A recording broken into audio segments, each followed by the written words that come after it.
Hello all and welcome to the first ever Haverford Sports Media Game Day Tailgate. My name is Connor Salveson. I'm now joined by my good friends Brendan McNichol and Nick DiPaolo. Quite the turnout we got here right outside A.G. Cornock Field, and just under an hour or so the Fords will take on Mansfield High School, coming down from just outside of Boston. How you guys doing tonight? I'm doing great. Ready for some high school football and a Friday night lights. I'm hyped up. Fords Fight for Life is the biggest game of the year. I can't wait. Yeah, it's huge. Yeah, absolutely. So, well, a little background on both of these teams here. Haverford coming into this one 2-4, not the start to the season that they hoped, but still a lot of games to play. They still have some potential to, still pitch a playoff bid here the upcoming weeks. Yeah, for the Fords, and the time is now if you want to get back on the winning path. If they need points, and this is going to be a big opportunity for points, and the next few games are going to be big opportunities for points, playing some 6A teams. I 100% agree. They have some matchups that are favorable in their favor. We're talking about Lower Marion Pencrest coming up towards the end of the season. They have Abe Lincoln rolling into A.G. Cornock Field. I got the home field advantage for that. And the Fords really have a chance here to just make a big push at the end of the season to make the playoffs.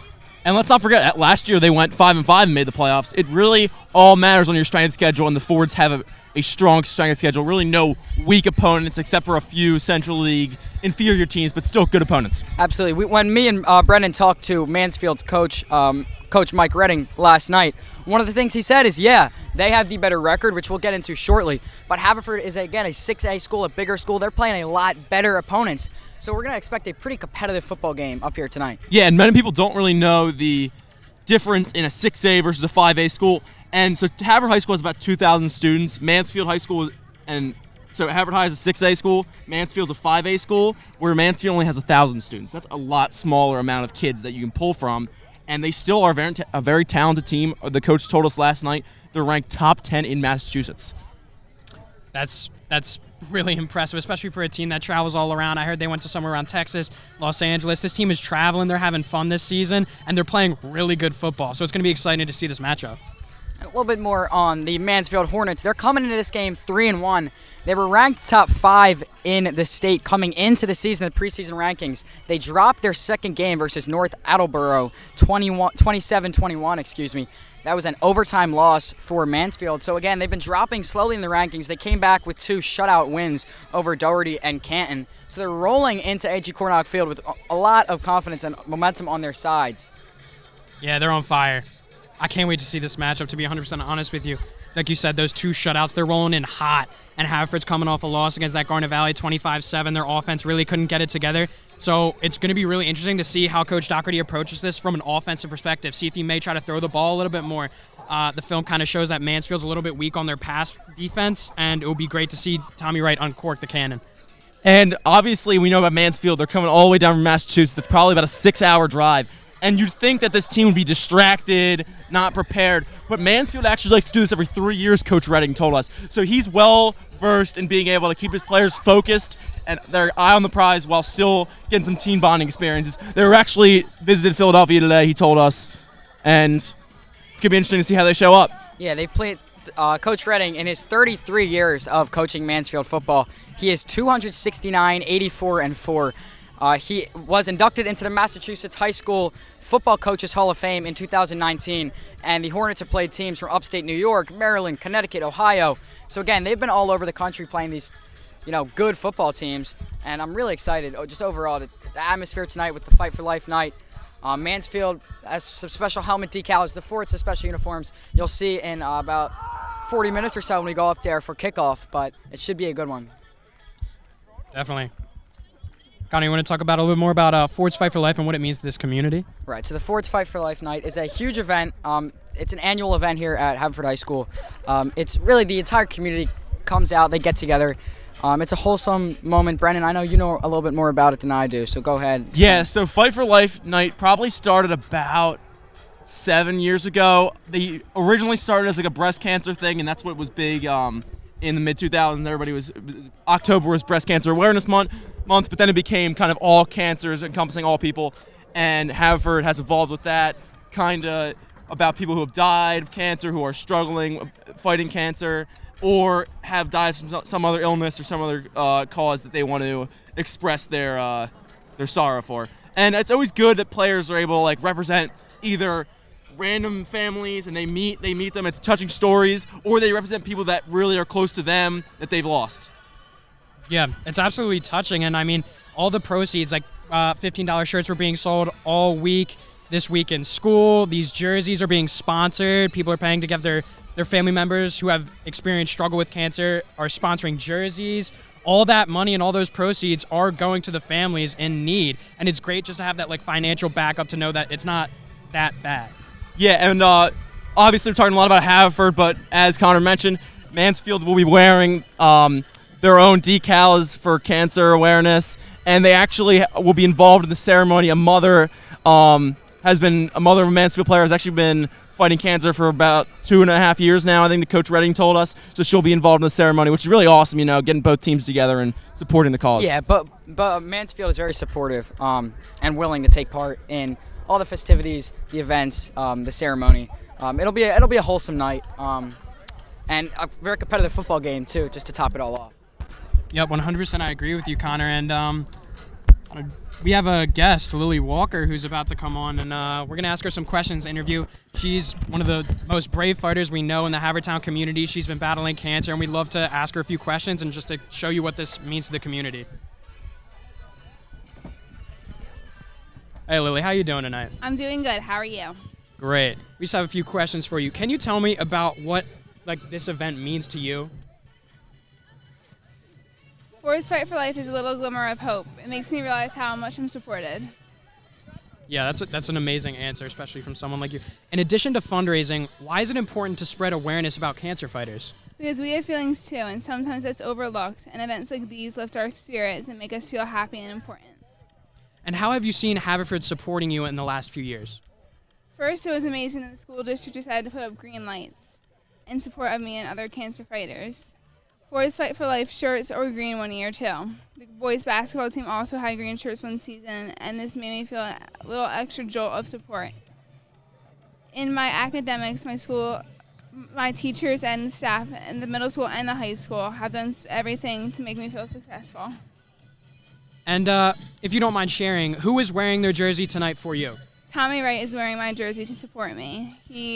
Ever since I've known Tommy, he's been very kind, and he always makes me feel happy when I see him. Tommy is a quarterback on the football team, which is obviously a very important position. And the fact that he's supporting me makes me feel that important as well. Awesome. And we got one more question for you. Your freshman year, you were honored along with Hannah Hermanson at the Ford's Fight for Life pep rally. 4 years later, what thoughts and emotions are going through your head during this event? It just reminds me that the entire high school, it reminds me that my entire high school career I've been battling cancer. But this event makes me feel so much better about it. Thank you so much, Lily. Thank you, Lily. Lily Walker, one of the strongest girls in the community by far. Really touching story. And the fact that Tommy Wright will be wearing her jersey tonight, supporting her, it'll be a very, very emotional night for the players and people who are sponsoring the jerseys as well. Now, talking about Tommy Wright on the quarterback side of things, starting quarterback for the Mansfield Hornets. Let's talk a little bit about him. Senior Connor Zakowski, undersized guy, he's about 5'8", 5'9", but so far he's had a pretty damn good year. We see him complete 35 passes. He's 35 for 58, 5 touchdowns, 1 interception. So him and the Mansfield offense has been pretty dominant so far besides that one game this season. 100%. And when you're playing from a smaller size than the rest of the guys, you got to see over those O-linemen. It's really tough, and that 5 touchdown, 1 interception ratio is really good, especially when you have to be smart about your decisions and you have to find an avenue where you got to see over those linemen and fire it into a guy who's open. Yeah, and he's a smaller guy. Coach Redding made that clear to us. Tommy Wright is your typical quarterback pocket passer, although he can run sometimes, as we saw earlier in the year. It's really about physicality and natural gift that Tommy Wright has, where this kid is scrappy, more of I think he's more of a runner sometimes, and really almost like Doug Flutie. I mean, he's from Boston. It's funny because he really is like that. Doug Flutie, 5'8", he was 5'8", yes. So it's funny. Zakowski is also a varsity baseball player, so Coach Redding mentioned a couple times that arm. I'm excited to see how he plays because, again, this Ford's defense so far this year has not really been the part of the team that is causing the losses. The offense just has not been getting things going. So it should be a very competitive matchup between this talented offense and the Fords defense. Yeah, it's now or never for this offense, really trying to turn their season around, and it's really on them. Their defense has played great all season, even against Garnet, and they just have to show up on offense. Definitely, I totally agree with you, Brendan. I mean, there's a lot of other guys to talk about on the Mansfield roster. Me and Nick will get a little bit more in specific to them up in the booth tonight as we broadcast the game. But, obviously the big one that we'd like to talk about is C.J. Bell. Again, senior.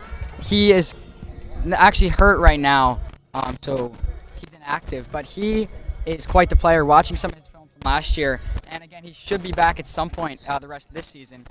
Some D1 offers on the table for him too, so he's a really good player to watch out for the Mansfield's upcoming games. Yeah, and that's a big loss. He's their guy. He's their home run hitter. He's their guy at deep ball, jet sweep. We saw a lot of that in the film, and he's going to be a tough loss. We're going to see who's going to try to fill his shoes tonight. Yeah, he's really a do-it-all player for them, and it's going to be huge the effect this has for Haverford's defense in being able to stop Mansfield and not allow them to really get even near their own red zone. You know what I mean? Like, if the Fords are able to keep them back on their own side of the field, it'll be huge for the offense and setting them up with good drives. Just pushing them a little bit forward, although it's all on them.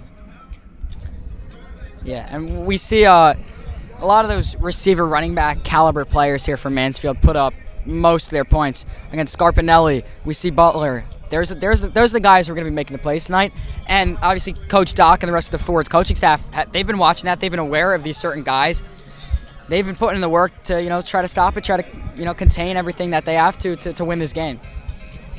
Yeah, I mean, Coach Doherty, these linemen, specifically Thomas Tuill, back from injury, was a huge loss for them on the IR because he's really a leader for this team, and he's really motivates them to get downfield and move bodies as Coach Gravius, their offensive line coach, wants them to do. Mm-hmm. This offensive line has to come together as one unit and move forward together.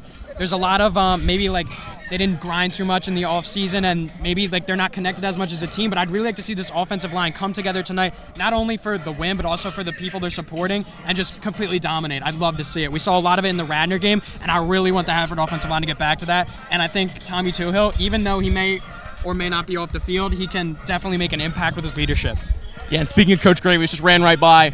Intense dude and wants to get his boys moving downfield, moving bodies. 100%. Burying humans. We're talking about the Fords coaching staff, but we mentioned Coach Mike Redding a little bit here earlier, but he is just quite the human overall. Some of his achievements in life we'll talk a little bit about, but besides his coaching skill, unbelievable coaching skills in both football and basketball. He has done a lot, both for the community, for Brendan, you can talk a little bit about Coach Redding's history. Yeah, so quite the athlete. I mean, he went to Holy Cross, started as a freshman, played in every game for 4 years. That's 44 straight games he made appearances as. Finished his career as the second leading receiver in the history of Holy Cross, and then was also Holy Cross nominated him to be a Rhodes Scholar, which means he's a ridiculous academic weapon. Also with that, he got his master's at Brown and also studied at the University of Dublin. And also with those athletic achievements, he's run the Boston Marathon for like 20 years straight and even ran a 3:20 marathon, which is pretty crazy. Yeah, he's averaging a 4-hour marathon. And he's been coaching this Mansfield team for over 30 years or so now. This guy sounds like a superhero. Yeah. So, again, not quite the experience that Coach Luke Doherty has here for the Fords, but it'll be interesting to see if two very different guys, different locker room environments. But I think those are the best type of games, two different type of game planners like that coming out here. It'll be a good battle tonight. Mm-hmm. And I think the one thing that sets Coach Doherty apart from all these other coaches is he's very determined. He loves this team to his heart. He talked about last year how he cried when he got the head coaching job because he cared so much about Haverford football, and he really puts in the work. Whether it's late at night or early in the morning, he's always watching film, getting things ready for the team. Events like this to support people, it's just he really wants it. Yeah, and we've seen a lot of love between this team and his teammates, just like one unit, but they just I think collectively they're just frustrated and want to get back on the winning path. I think that can start tonight. Yeah. So as we wrap up here, time's running out. Just take a look here. It's filling up here, the tailgate. We got people playing ball, people eating, having fun, throwing the football in the background. It's a great atmosphere out here. half an hour till we're up there in the booth as we head into the final segment of the night. Could be our favorite segment of the night. We got some Delco football predictions. Oh, yeah. We're started off Chichester versus Interboro. Chichester coming into this game 1-5. Interboro, one of the biggest surprises in Delco. Their main running back, Abu Kamara, is 4th in the state with 1,369 rushing yards. So, boys, who you got? Who you got tonight? This kid Abu Kamara, he's electric. I've never seen somebody run football so well besides Trey Blair when he was here for running at AG Cornock Field. So I'm gonna have to take Interboro 21-14. Yeah, Nick, I totally agree with you. I got Interboro a little more than that. I got them 42-14. I mean, I don't think this Chichester team is going to be able to compete with Interboro and their running game. But, I mean, just out-athlete everybody. Really interesting to see a program that normally struggles be this good and have a really talented player. Yeah, Chichester is one of those teams, sort of like Haverford, not quite at that level, but they're playing very competitive teams, very good teams. So their record doesn't quite show how good, that roster actually is. But I do agree with you guys. I think Kamara is going to have himself a night again. I got Interboro 24-10. I think it'll be a competitive game in the first half, and the second half Interboro will take control. Moving into some Central League games, or what would be a Central League game. Yeah, obviously we all know. Harrington bailed. They're soft. We got Lower Merion, who's 1-5, versus Harrington, 2-4. I got the Battle of Lower Merion, big rivalry, but not great football, to say the least. Yeah, not the greatest football programs in the world, but it's certainly going to be a battle. I would equivalent it to Mississippi State, Ole Miss. It's like maybe you both go 0-11, but like last game, whoever wins that, I think it's a win of the season. You know what I mean? It's quite the statement, Brendan. It really will make their season if they win this game. You know what I mean? I agree. And for this Lower Merion team, I really think their record doesn't do due diligence to how much talent they have on this team. Andrew Cook, he's one of the most incredible defensive linemen in the Central League. Mackay Smith, young quarterback, coming in, throwing dimes all over the place. And this Harrington team, to be honest, they dropped out of the Central League. They couldn't compete. And I think once they hop back into Central League action against Lower Merion, it's going to be a bloodbath. I think Lower Merion's going to take this one by a big margin, 35-6. Yeah, I'm with you here, Nick. I just think, again, besides the rivalry aspect of it, all these Central League teams are kind of, pissed off about the whole Harrington dropping out situation. So I got LM. Give me 21-6. I got the Aces big tonight. Yeah, they're all pretty mad about it, but specifically Lower Merion, obviously they walk into this with a worse record, and they're pretty angry about that with Harrington having played the School of the Blind and the Sisters of the Poor, you know what I mean? So, I think they're going to put it on them 21-10. Next up, we got some real Central League action here. Upper Darby 2-4, Marple Newtown 4-2. Should be a good one. I got Marple Newtown winning that one pretty single-handedly though. I got 30-17. Give me the Tigers. Yeah, Marple's had some okay wins so far, and Upper Darby's played a tough schedule. Their coach Dave Barr, he's resilient Haverford guy himself, and is a really good coach. And I think he's going to turn his team around. Marple has not faced athletes like they'll see against Upper Darby, and if the plays break down, Upper Darby will shine through. I got the Royals 21-14. I 100% agree with you, Brendan. I do think the Royals are going to move this ball on offense. If plays break down, their quarterback, number 5, Montez Ellis, that kid's a beast. Running all over Haverford last year at the Thanksgiving game. But I feel like Marple is the better team, and eventually the best team always comes out on top. So I have Marple, Newtown 42, Upper Darby 35. 2 more games to talk about as we're running out of time. We got Springfield-Conestoga, one of the matchups I'm most looking forward to in this week. Springfield 3-3, Stoga 5-1. Boys, who you got? Yeah, I mean, I got Conestoga beating them 42-7. I don't think that this Springfield team is very talented. Jake Rama, I think, is quite the overrated quarterback, to tell you the truth. And I think Conestoga is more disciplined. They're going to roll them. Yeah, I totally agree with you. But one thing I don't agree with, I don't think the score is going to be a high-scoring game. Springfield took a loss to Haverford early in the season, and most of Conestoga's games have been low scoring, so I'm going to take Conestoga on this one, but I'm going to go 17-7 because their offense hasn't been doing great this season. Yeah, honestly, I'm gonna flip the switch here. I got Springfield tonight. I don't think Peter Costigan is anything at all. I mean, yes, the way he moved the ball that last drive versus Haverford, which, the boys don't want us to talk about, that was, pretty impressive, but I do not think he's all that. And I don't necessarily agree with their statement that Jake Rama is an overrated quarterback, but I do think Rama will lead the Cougars to a close 24-21 win tonight. Well, you're a Jake Rama stan. We all know that. We could go Peter Costigan, anti-Peter Costigan club. That's fair. And of course, the game of the week, the game that you're all waiting to hear about. Mansfield coming down from outside of Boston, sitting at a 3-1 record versus your own Haverford Fords. Brendan, Nick, who you guys got tonight? Well, I go to school. It's got to be Haverford, 21-7. I feel like this defense is really going to show out. I don't think Boston's ready for guys like Justin Marciano playing middle linebacker, senior captain. He's going to come in. He's going to lay the wood. Guy's a beast. He's going to come in and make tackles for this team all night. I think this defensive line's going to wreak havoc.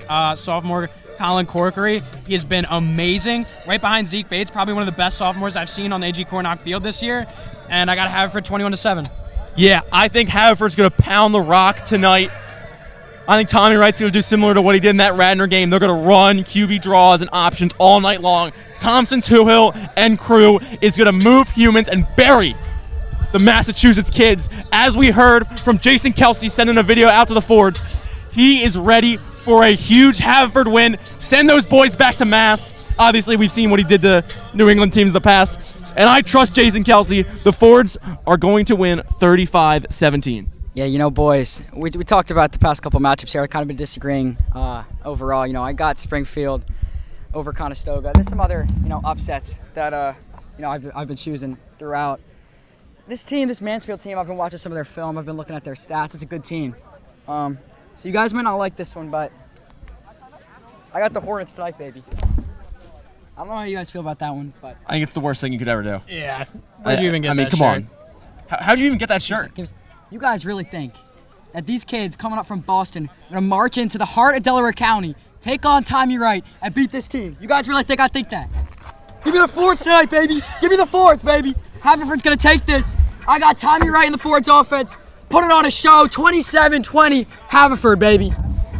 Roll Fords. Roll Fords. Have a great night, and we look forward to streaming this game for you guys live.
Hello and welcome back to Haverford Sports Media. We do apologize there. There was some heavy technical difficulties. Me and Nick were up here in the booth for the first 8 minutes or so of the first half, and it turns out we had no audio, but thankful for you guys in the comments letting us know so we could come out here and resolve our issues. Yeah, thank you guys, everybody. But if you didn't hear what we were saying, obviously through the Mansfield first drive, and it looks like the end of Haverford's first drive, we just talked about how Zukowski and Mansfield went to the air a lot more than we expected. And it shows that through this game, they're really going to try their way at the air and see if they can't get a hold of these Haverford corners. For Mansfield, they got into Haverford position. Haverford's defense stayed strong, didn't let up any points. But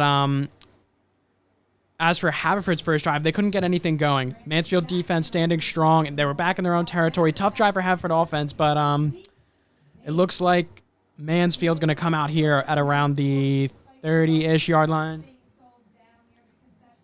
Not a great punt there by the Fords. Could be better here.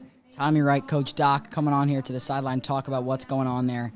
Can't be too happy about that one. But again, we do apologize for the audio problem we had there the first 8 minutes or so. But we should be back as Mansfield takes over almost already in the red zone with 4:37 to play here in this first quarter.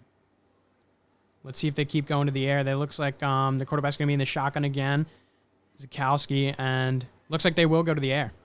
And Zukowski's going to fire one towards the end zone, over towards number 26, Trevor Foley. Touchdown, Mansfield High School. Textbook. Big physical receiver on a smaller corner like Ben Fleming. Zukowski, incredible throw down the field. There's nothing wrong with that play. I think about that it went exactly how the Mansfield football team wanted it to go. There's nothing you can do about that if you're Haverford. Now Mansfield will attempt the extra point here to put this, take the 7-0 lead, Snap, the hold, the kick is up, and it splits the uprights perfectly. Mansfield 7, Haverford 0. And if this tells us anything, this Mansfield team's talented. No matter what they show on the film before, for their first 3 or 4 games, right here at A.G. Cornock Field, they're playing with some confidence and some heart. They are fired up. The kickoff unit will retake the field here for the Hornets. And Ethan Mahan and Jake Snell will go back to return the kickoff here for the Fords. Jake Snell back again last week versus Garnet Valley. He suffered the same injury he got earlier in the season, the little shoulder issue he had, but he's back. And again, since there was no audio here for the first 10 minutes or so, we'll kind of recap some of the stuff that we said. Haverford is wearing black tonight for the Fords Fight for Life night, and the same thing for why the Mansfield Hornets have the pink decals on to raise awareness for breast cancer. Yeah, and if you didn't catch us during the pregame live show at the Haverford Sports Media tailgate, we had the chance to speak to Lily Walker, who was really adamant about how this community has come together, and especially on this night to help her get through her struggle with cancer. And it was a really touching moment for not just us as broadcasters, but for this entire community that has came together to support everybody who struggles. Yeah, and she also mentioned how Tommy Wright is the one who's wearing the jersey that she is sponsored. So, kind of the face of the Fort's entire football team. Having that support on your back, it's very touching, heartwarming, and emotional moment for Lily, for Tommy, and for the entire Haverford community. She's been fighting now for lots of years, so we continue to hope and pray with her as she continues to fight that terrible illness. 100%. And if you guys at home don't know about these jerseys, almost all of the Haverford jerseys are sponsored by people who have either a relative with internal struggle or they want to honor somebody who's died, and they've came out and bought a sponsored jersey, and almost everyone on the starting lineup has someone they're playing for tonight. Tommy Wright back there for the Fords, starting as quarterback. High snap, gives it off to the sophomore Zeke Bates. We've been seeing him do this all season long. 6, 7, 8 yards a gain. That will win you ball games. Big gain there for the Fords. Not only will that win you ball games, but that will allow you to dominate ball games. Zeke Bates throwing off 2 Mansfield guys. We talked about how they had size, and Mansfield coming here, try to tackle Zeke Bates? Nope, not going to happen. Zeke Bates said, no, no, no. Threw him right to the ground. And Zeke Bates will be a problem for this Mansfield's defense. With just 3:53 to go here in this first quarter, Tommy Wright and the Fords offense will try to tie this game before they go into the second quarter. Again, they give it back to Bates. Bates punches forward there. It'll be close to the first down. We'll see where the referees mark it. As we see, helping with the stop there, number 55, Jafete Jean. He is one of the captains, one of the senior captains here for the Hornets, someone that Coach Redding last night told us to watch out for. He starts on both lines, and he is an absolute unit, Nick. 100%. And shifting away from that, number 2, C.J. Bell was a game-time decision. He has a nagging injury, but it looks like he's playing tonight, and a big matchup is going to be between him and Ethan Mahan. Tommy Wright will evade that tackle. That's a great throw away, Nick. We saw him struggle to do that last week, especially the one play that will continue to go back on the end zone there. We kind of forced the throw as the half was expiring. That's how you throw football away. That's a smart play there by Tommy Wright. Did you see what I saw? That was a little bit of the old flea flicker. Little trick play. Haverford trying to catch Mansfield on his toes, but the defense was ready. It'll be 2nd and 10 here. Ball on the 40-yard line. Haverford trying to cross the midfield here. Zeke Bates still behind Tommy.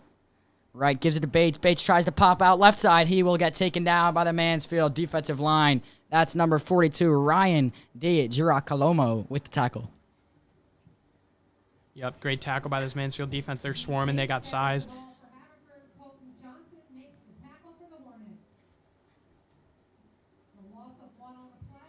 Loss of yards there for the Fords.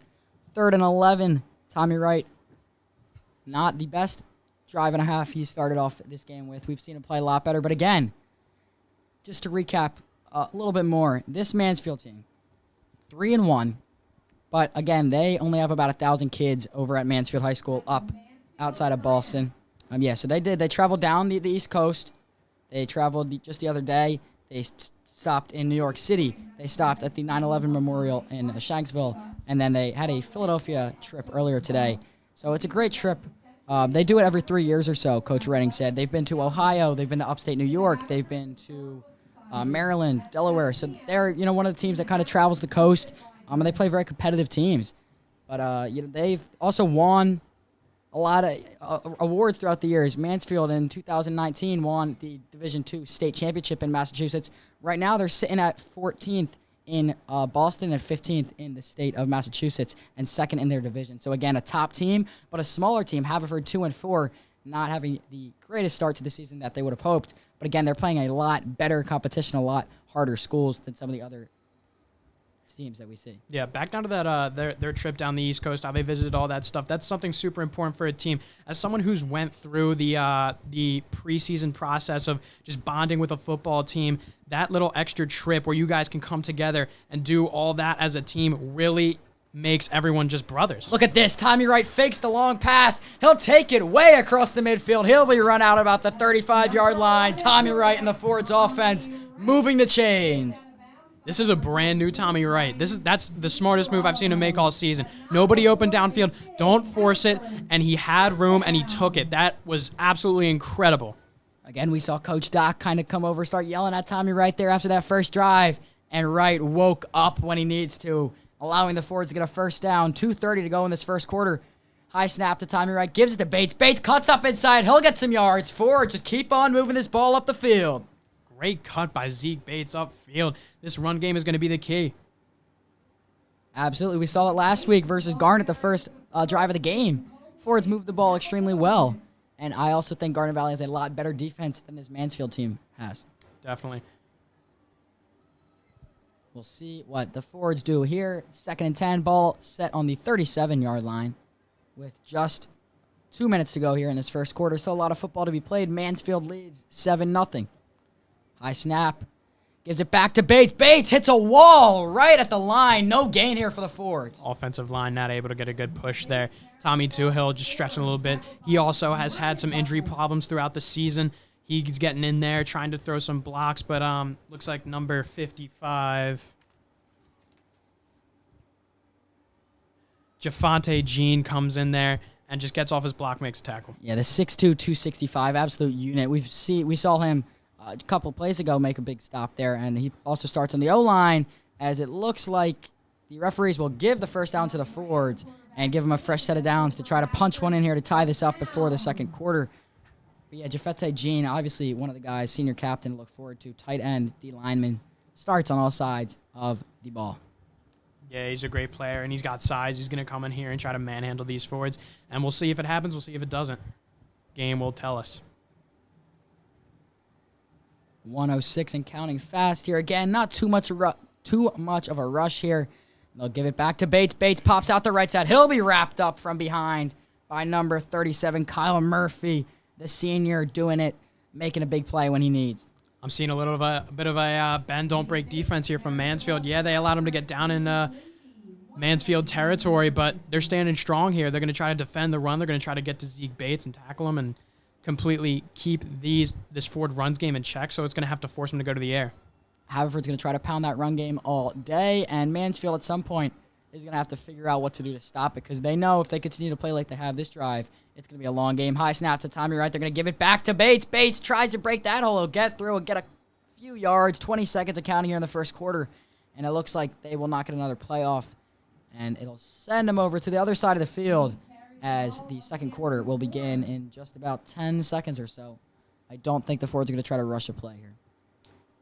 So far, this Mansfield team has looked pretty good coming down from Boston, especially you have all that travel on your back. It almost weighs you down, and you're tired, but they have came in electric with that big completion. Zukowski throwing one deep into the end zone for his guy's number one target, and they just looked so smooth through the air so far on their first two drives, and Haverford's run game has been decent, but it could look better. So we'll see how this game develops, but this Haverford offense needs to come together and start giving a push if they're going to win this game. Yeah, so Mansfield left Boston yesterday at 7 a.m. They started a long drive down. They were in coach buses. They arrived in Villanova last night at just about 7 p.m. Yes, they did stop in New York City and the 9/11 memorial, but a 12-hour travel day. Again, they were supposed to get into Villanova about 5:30, but there's a big accident on the highway, and they ran into a huge delay. So, yeah, they got into Villanova last night after 12 hours of travel. Coach Redding was, pretty content with the morale of the team. They still in pretty high spirits, and they knew that they had a big travel day in Philadelphia today, going around Rocky Steps, Liberty Bell. It's an educational trip for the kids just as much as it is an athletic game. Definitely. And also the bonus, missing a day of school. Got to dodge a few of those tests, those Friday tests. They kill you. Absolutely, Nick. As we start the second quarter here at A.G. Cornock Field, the ball is set on the 21-yard line. It'll be a 3rd and 6. We'll see what the forwards can do. Tommy Dixon, snap high to Tommy Wright. Little delayed fake pass there, fake handoff there to Zeke Bates. They'll pass right side. The forwards, Marciano will be running it towards the end zone. It'll be close. I think he's just short. They'll mark him at just about the half-yard line or so, and the forwards will just need a yard before they can tie this game up. Marciano, I love that play call right there from Coach Doherty, that play action. When I was watching some of this Mansfield film, I said that they really go to the ball quick. 11 of them fly. Yeah, that's great for run, but if you can pull one out and just hit one of your guys in the flat off of play action, you can get some room. Run after the catch is going to be something that affects this game a lot, especially not only for the tight end like Justin Marciano, but for these receivers. They're going to have to get the ball, and they're going to have to run with it. Wright takes that one himself, gets the push from Marciano, and the Fords will finally get a first quarter touchdown. Mansfield High School has yet to give up points in the first quarter all year long. The first 4 games in their season, they shut out teams in the first quarter. So Haverford finally breaks that streak. Welcome to Delco, Mansfield. Oh, yeah. Haverford offense looks revived. They're going to be the key to this game. We know this defense can play well. We've seen it. We've seen Coach Defensive Coordinator, Coach Powell. He's been super impressed with his guys this year. The tackling has improved a lot. They've been hitting more preseason. And, yeah, this defense has played incredible. And this offense is the one thing that needs to find its groove, find its footing, especially in the passing game. Tommy Wright has a lot of turnovers so far in this season. But he's been controlled. He's had some great decisions, some great plays to throw it away, and also hitting his guy short in the flat, letting them run. And this offense is looking great, and it looks like the forwards are a challenge for Mansfield. Googie Seidman misses the extra point not very characteristic of him in the last couple of years. But, earlier this season we saw him miss a couple, and that one right there, could not tell if it was tipped or not from up here. We'll have to watch the replay and figure that out. But Coach Doc can't be happy with that one. Forge trail 7-6. Yeah, Googie Simon, he's been kicking for the past 2 years here at Haverford, dual athlete. He plays soccer for the varsity team at Haverford, and he's gracious enough to come out here and start kicking for the football team.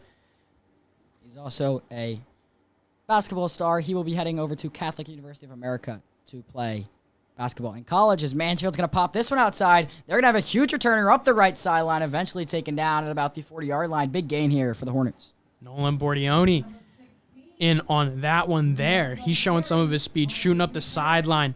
For Haverford, they really just have to keep their lane there and just start moving down the field and just enclosing in on him, but he just got an edge and he took it on the sideline.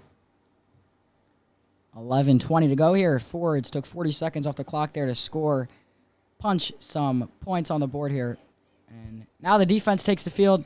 Zeke Bates still out there. Again, it's one of the things we continue to talk about throughout this entire season is how talented these players are when they play both sides of the ball, and they play both extremely well. Zakowski gives that ball up the middle. Butler will break some tackles. He has open field, taken down at about the 40-yard line, across the midfield here for the Hornets.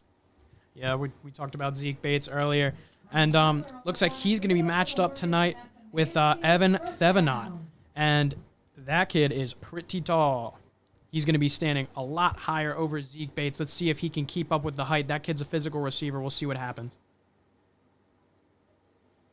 Excuse me. That was Trevor Foley. Sorry about that. Number 26, Trevor Foley. Zeke Bates will be matched up for the most part tonight. Obviously, we see this play. He's not, but Trevor Foley will be his matchup. Give it back to Butler. Butler will cut back in the midfield there. He will break a tackle and get taken down by a couple of Ford's defenders. But in case you missed it, in the first couple minutes of this broadcast, when we were talking about varsity starting quarterback for Mansfield, Connor Zakowski. Undersized. He's 5'9", 150 as a senior. So obviously a lot different than a guy like Tommy Wright that you see on the opposite side. But he's still a very shifty player. He can scramble. He's good on his feet. But also he has an arm. He's a varsity baseball player as well. And Coach Redding was very adamant about the fact that Zakowski is more than competent and ready to prove a point in the heart of Delaware County tonight. Again, the double fake. We see that option all day. He'll break a tackle up the middle. Good job by the O-line. Butler will take it up the left sideline down at about the 12-yard line. Great vision at the second level from Butler. He can find blocks, and it's not only on the first level. On that second level, he found a receiver to throw a block, and he made the right moves to try to get a defender out of his way, and it gave him about 4 or 5 extra yards. Again, Mansfield, a top 15 team in the state of Massachusetts. Absolutely just driving down. And again, as they said, trying to prove a point. A lot of people, when we talked to Coach Redding last night, said, Coach Redding, how's this game going to go? He said, it's going to be a very competitive game. Yeah, we may have a better record, but they're a 6A school. They're a bigger school.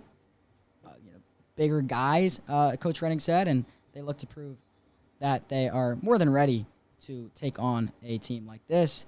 And that'll be a false start backing the Hornets up. Yeah, once we said, penalties will kill you. And you got to stay on top of it. You got to stay disciplined as a player, especially on that offensive line. The guys, the unsung heroes. But we'd like to pause here and talk to you about one of our sponsors, Wagner Real Estate. Looking for a new house? Wagner Real Estate will help you find the right home for you and your family. The real estate professionals at Wagner are Havertown locals who have passed down the real estate savvy through 4 generations. Call 610-446-2300. That is 610-446-2300 to set up a consultation with Wagner Real Estate today. Zakowski and Butler are going to try to punch one in here. Zakowski, 3-step drop back, looking far right side. He's wide open in the corner, and it looks like he does get the feet down. Touchdown, Mansfield High School. Coach Doc saw it from a mile away pre-snap. He was yelling at his cornerback, looks like that's number 13, Tyler Rogers, to get over. He's going to cut to the corner, and that's exactly what happened. Another passing touchdown. Mansfield is going through the air here for their offensive attack. Trevor Foley got up, made a great catch in the back corner of the end zone, tapped the feet, and secured the 6 points there for the Hornets. We'll see if Travis Hennessy will punch this one in to make it a 14-6 game. The kick is up. Perfect extra point. Hennessy's kick will make it 14-6. So far, this Mansfield's offense is completely rolling. Zakowski, especially even with his size, he is completely rolling through Haverford. The arm has looked great. The receivers have gotten open. And Haverford's secondary is really going to need to solve that problem. Yeah, Coach Doc and the offensive coordinator here for the Fords are going to have some talking to do. The defensive coordinator are going to have some talking to do to figure out, what's going on, how they can fix their problems. But on the offensive end, besides the first drive, Haverford's done a pretty good job. We saw them really facilitate the run game through Bates and also through Tommy Wright himself all around the field, driving up. Yeah, definitely. We saw Bates and Tommy Wright a lot being versatile in the run game. I'd kind of like to see a little bit more of Tommy Wright's arm. He's made some great decisions, and his one throw has led to their touchdown with Justin Marciano getting all the way up to the 1-yard line. Right, and we saw the same thing last week. We saw twice, back-to-back, the same exact play, far left side, probably about a 30, 40-yard throw straight to Ethan Mahan. Perfect throw both times. And if he can get that playmaking, the IQ up, he will be a threat with the upcoming weeks. Ford's fighting for a playoff bid, so they have to win. And the Ford's kickoff unit looking to get their first return of the year. He'll keep on going, pushed out of bounds by the kicker. Travis Hennessy finally will make a stop there for the for the Hornets, but a big return there for Jake Snell. Great job by Jake Snell. This kid has been fighting injuries all season. To come out like that with that speed, shooting through this Mansfield kickoff team, incredible. Love to see that. I want to see more of Jake Snell in the backfield as well. He's a great, versatile kid. He can play the slot, and he can hop in the backfield at running back. I'd like to see more of him. Yeah, we haven't seen too many of those where a player breaks through, gets a huge return like that on a kickoff yet this year. And obviously something like that, look, you're already at the 37-yard line, that much closer to the red zone. So that's huge for any team, but especially this Haverford team that historically struggles to move the chains. Colin Cassidy checking in the backfield for Zeke Bates. Ben Fleming in motion. He's over on the far left side. And it'll be the screen pass straight to Fleming. Mahan. He'll be wrapped up and taken down. Someone who we've seen a lot more of this game is Tyler Rogers. He's been playing both sides of the ball. He's out there on offense at receiver. And he's also had his injury problems, but he's back on the field today, and he's a pretty good player. He's a versatile player. He has a lot of speed, one of the fastest kids on this team, and he's going to hopefully make an impact tonight. 2nd and 8, ball on the 35-yard line. Dixon snap to right is perfect. They'll hand it off right side. Cassidy will fight through. That'll be a 6, 7, 8-yard gain there for the Fords. Great job by Colin Cassidy. He's running angry. He's running through. He's looking to hit somebody, and that's exactly what you want to see from your running back. And it's great to give Zeke Bates a breather and get Cassidy in there. And we'd also like to give a big thank you to all of the generous food donations from Wilson's Secret Sauce Barbecue, Centrella's Deli, Colonial Meats Market, Havertown, Pagano's, and the Yard Pub, all for making the tailgate possible just a couple of hours ago. That handoff by the Fords up the middle, be close to the first down. And it looks like they will get it, and the Fords will move the chains. Yeah. That tailgate was epic. Me, Connor, Brendan McNichol, the three voices of Haverford football had a great game day live session. We did some Central League picks. We talked about Ford's Fight for Life and what it means to the community. And if you get a chance, maybe later in the week, go check that out. And we'd just like to say, if you are tuning in from up in Mansfield, we do appreciate you guys tuning in, watching your team, and supporting Haverford Sports Media and our club at the same time. Snap to Tommy Wright, fakes the jet sweep. He'll take it himself. He will hit a wall there, gets stood up, maybe a yard or 1 or 2 there for the Fords. Yep. Defense standing tall there for Mansfield. These linebacker guys, they're reading their keys pretty well. Haverford has consistently had a tight end or a wing back. They like a lot of stuff out of that formation. That was Coach Doherty's game plan. He's going to have a lot of tight end sets, and we've seen it today already, allow Justin Marciano, and we've even seen Charlie Turner check into the game and get some time. 2nd and 9 here for the Fords. Ball on the 25-yard line. They look. Nick, if they score here, what is the move? Do they kick or do they go for 2 to try to tie this game? To be honest, I tried to go for 2 and tie this game. 1 point could make all the difference. Wright drops back. He'll roll out. And again, he throws that ball away. It seems like that's something he's been working on in practice, not trying to force a throw like we saw last week. That ball incomplete. It'll be 3rd and 9 for the Fords. Definitely. I love every bit of that. Just throw it away. Be safe. Throw it up someone's feet and throw it out of bounds if you need to. Being safe. It's better than turning it over. He's had problems with turnovers. And it looks like that play was a little bit of a screen pass to Cassidy is what was supposed to happen, but the pressure got to Tommy Wright, and he wasn't able to get that one off.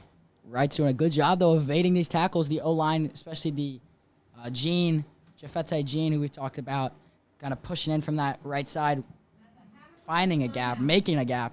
He's really talented kid we see there. His swim move that he's used there a couple times, just getting past the O-line and swarming Tommy Wright in the pocket. But Wright's done a good job evading that, kind of dropping back, and then realizing secondary for Mansfield's doing a good job, and he's not going to force a throw today, I have a feeling.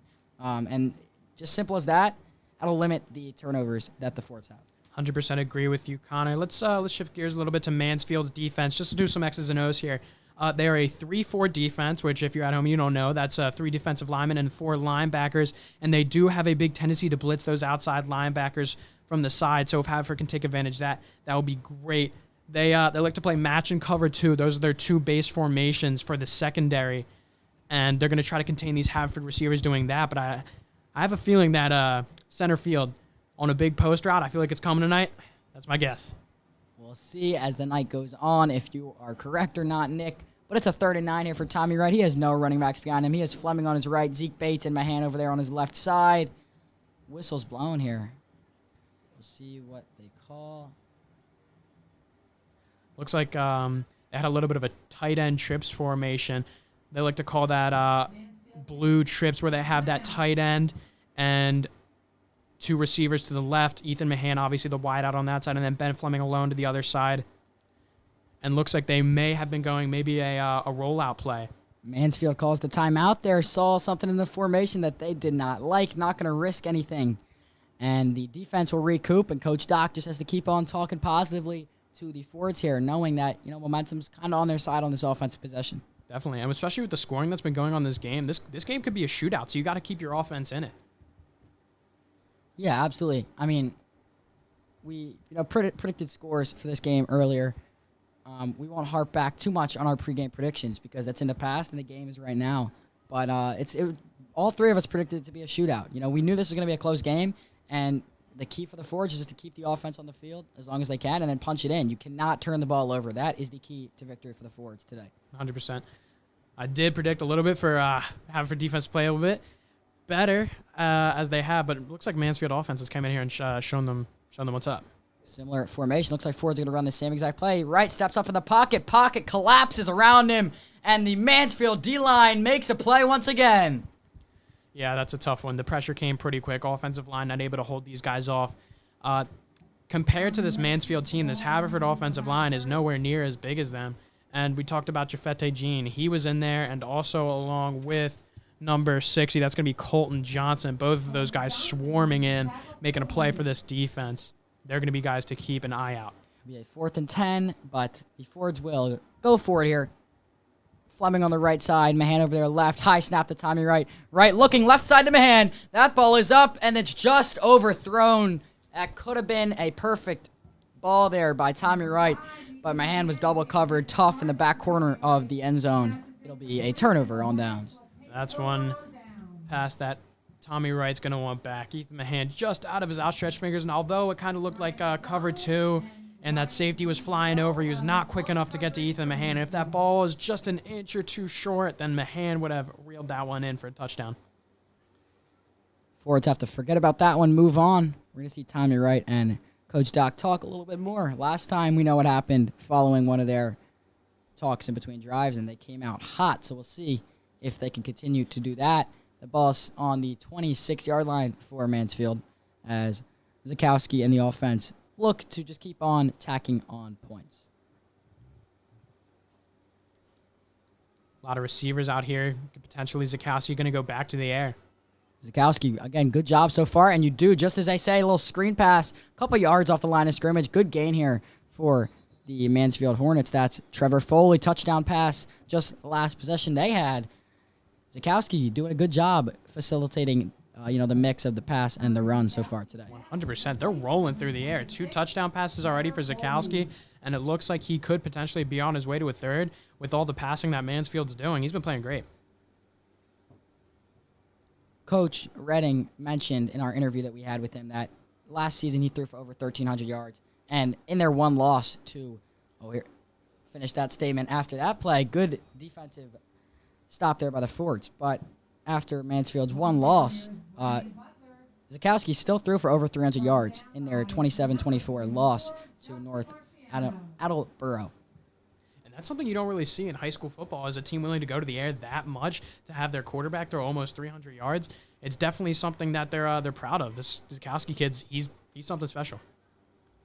Yeah, Zakowski, and that was obviously the biggest thing that we're looking forward to see is how the offense comes out here and they fare up against this defense, because we know how competitive this Fords defense can make it, even for good teams. Again, we're going to keep looking back because Garnet Valley is the best team that the Fords have faced by far this year.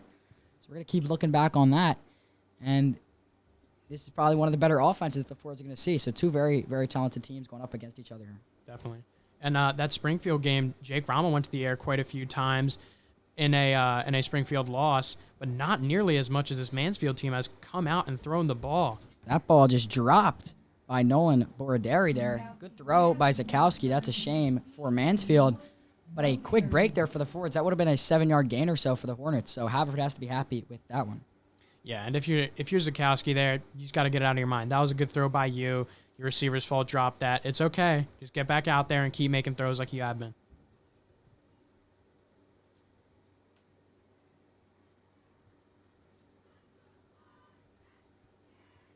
It'll be 2nd and 10 here on the 41-yard line. Haverford defense has to make a play. We see Zeke Bates, man coverage here off a bigger receiver here. Zakowski roll out the other way. Throw that one up over the line. Good reception here for the Hornets. He's just going to keep on running. No, stop it. He had open field there. That's Brian Butler coming out of the backfield. Just got a little dump-off pass, and he just took it himself. There was no one around him. That's a big gain for Mansfield. Yeah, but it looks like this one potentially may come back. There's a little controversial holding call. Coach Doherty having a talk with the referee here. But I think this one may potentially come back for holding. But that's the second time they've ran this play in the first half, and it's shown up in film all week, and Haverford still wasn't prepared. The blocking was set up. Regardless of that holding call, there's where opens lanes. Those are open lanes for Butler just to run through. That is holding against Mansfield. That'll back them up, and it'll be a 2nd and 10 here. Ball on the 41-yard line for the Hornets. Referee just clarifying something with Coach Doherty here for the Fords. And Zakowski looks to do it again. I'd like to see them go back to the run game a little bit. They have been an air raid offense so far. And they'll fake the handoff. Zakowski will roll out to his right. He'll be flushed out. He's going towards the end zone. The sideline there. Marciano pressured him towards the sideline, and he'll throw that ball away. Yep, and Zakowski, smart decision, throwing it out of bounds. That's something that Tommy Wright has just recently been doing in this game. So this is going to be a good quarterback matchup. Tommy Wright, he has a big can. He's the ability to launch a ball 50 yards is something that almost nobody has. And especially at the high school level, Tommy Wright, incredible arm. And Zakowski, obviously the baseball player, and he's the quarterback tonight. He's also got an incredible arm. It's going to be great to see this quarterback duel. That's a good job by Marciano, forcing him out of bounds.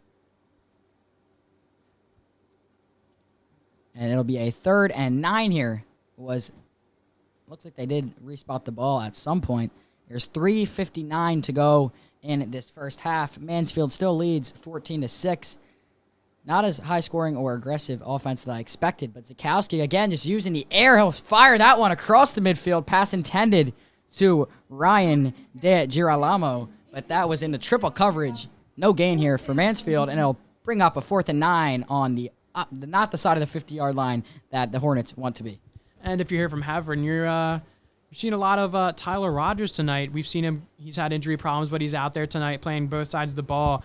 And most likely Zeke Bates looks like he was getting checked out a bit on the sideline. He's going to have some issues injury-wise, so we'll shift away from that. But I'm glad to see Tyler Rogers out here tonight, the senior, ready to get on for Fords Fight for Life. And as you mentioned, senior night next Friday night. We'll talk more about the upcoming schedule for the Fords later on. Abraham Lincoln High School coming in from Philadelphia. It'll be the Ford senior night celebrating the seniors. Punt here for Mansfield. Spiraling back towards Snell and Mahan. That is a great punt. Looks like if they can get some backspin.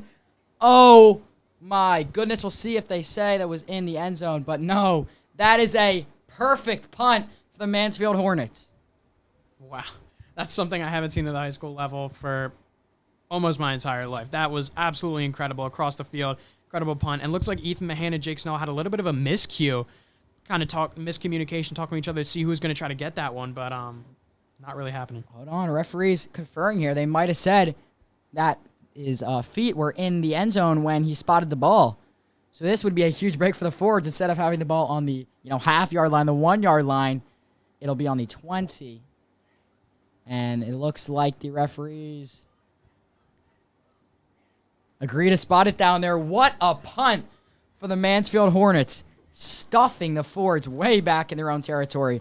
Tommy Wright's going to have to, do something here to make sure they get out of any potential safety, because this is a threat. That is an ideal punt, and kudos to Mansfield special teams. Again, Coach Redding last night, that was the first thing they worked on in practice was kickoffs, special teams, and punts, and that's exactly why you practice. It cannot get much better than that. Yeah, 100%. We talked about 3 phases of the game. Do not underestimate that special teams phase. Haverford is now punched back, and they could give up a safety here. Who knows?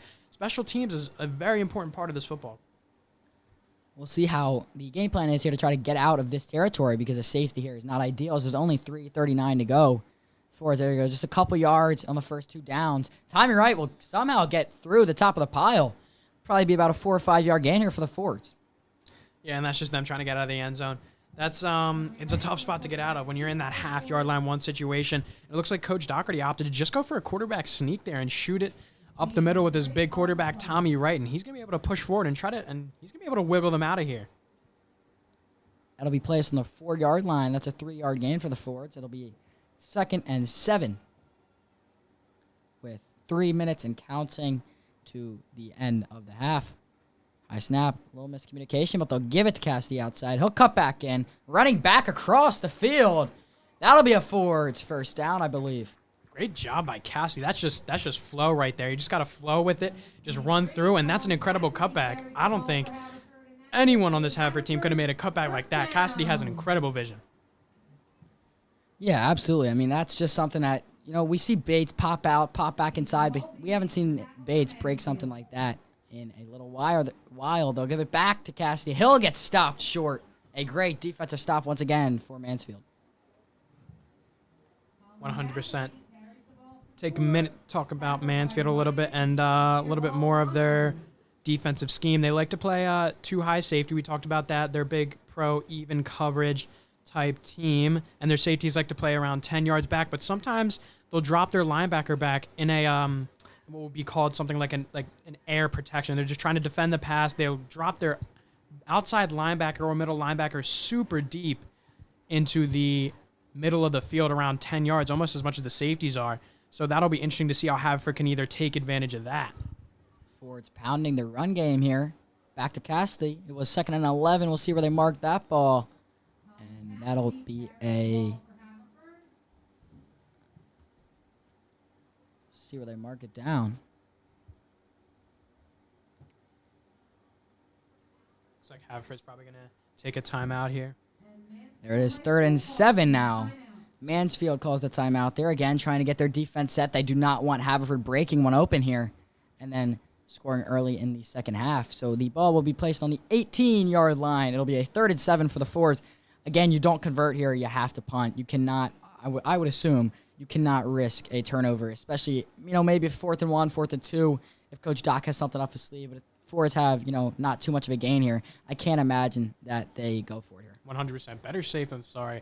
I would not try to test anything in your own territory. They tried to run a fake punt in their own territory earlier in the seasons against Souderton, and that just got blown up in their faces. Nothing good about that. So I think if they don't convert here on 3rd down, Coach Doherty will most likely take the safe route and just punt this one away and try to get out of the half. We'll see what the Fords come up with. We see, looks like just one wide receiver on each sideline here, Fleming and Mahan. CJ Bell, man coverage here on the near side. Good snap there. Handoff. Not sure what that play call was. Don't love that by the Fords, just trying to, trust Zeke Bates to break a tackle. But I don't think he was getting 7 yards there either way. I think they were just kind of accepting the punt and trying to just milk some clock there. Yeah, they've gone a lot to this outside zone play in that tight end set. And I'm not sure why. It looks like they've game planned with those tight end sets, which is great and all, and they've gotten great gains in the pass game. But that outside zone play, it's worked a little bit for Cassidy, but Zeke Bates hasn't been able to break anything big. And it's probably in halftime they're going to go in there, adjust, and probably move away from that, I'm assuming. It'll be a 4th and 7 ball still on the 18-yard line. And looks like the Fords will punt this one away.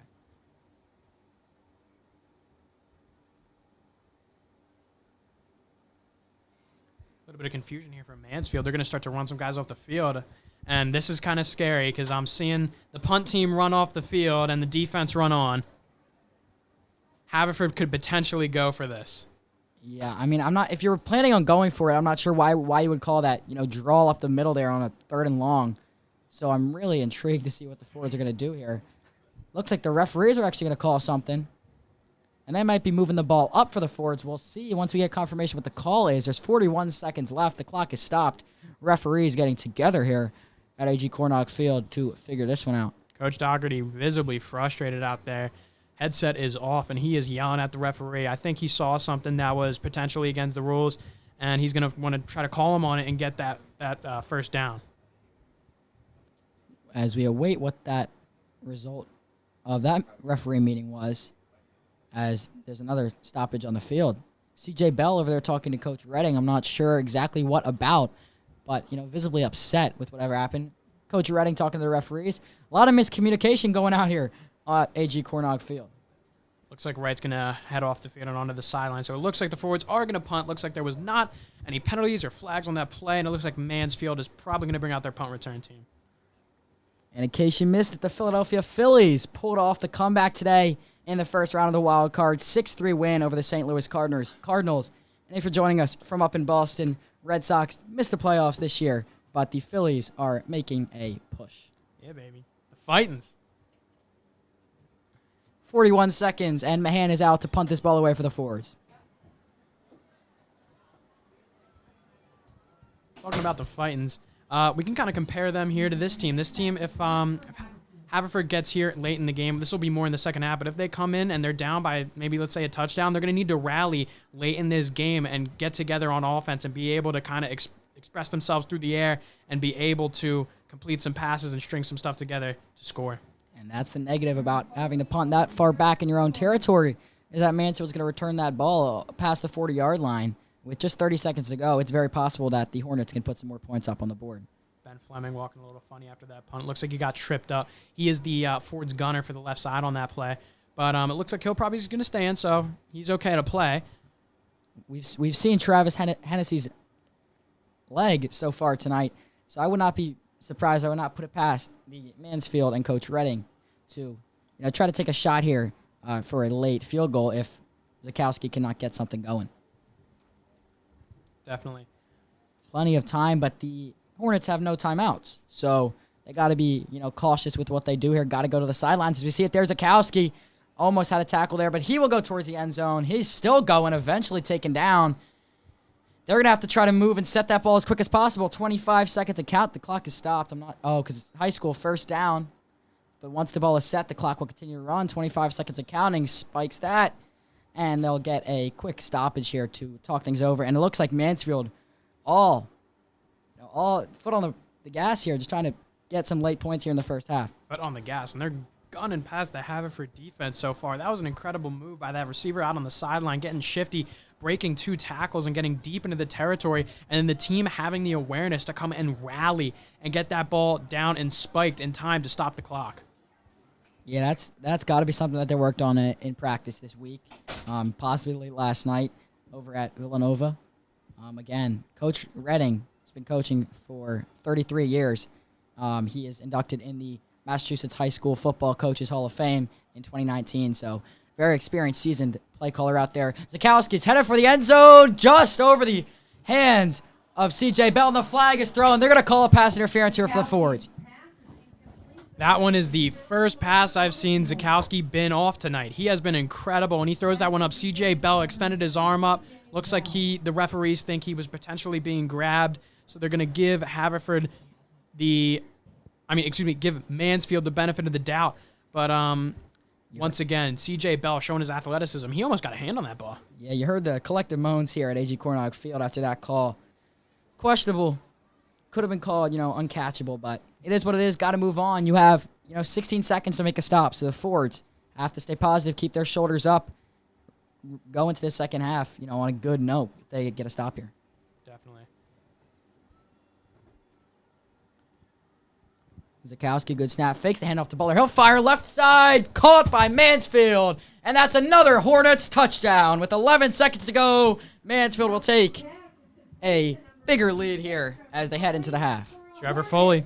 That's number 2 on the day, and that's going to be number 3 on the day for Zakowski. This air offense has looked incredible. Haverford hasn't played a team like this at all this season. We've never seen this much air raid. Garnet Valley has been on the ground. Springfield was a little bit of passing, but not that much. They tried to stay on the ground, and Haverford, their secondary just isn't ready. They haven't seen a team pass this much.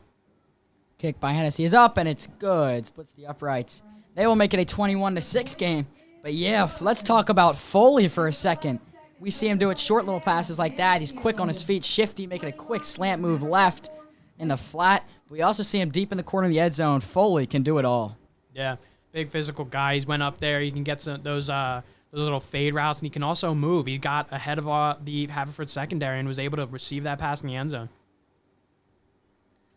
Yeah, I mean, this is about the offense that I expected here from the Mansfield Hornets. Again, they're one of the top teams in Boston, the greater Boston area, and top 15 team according to Max Preps, top 10 according to Coach Redding in the state. And again, their 2019 was the last official championship they had.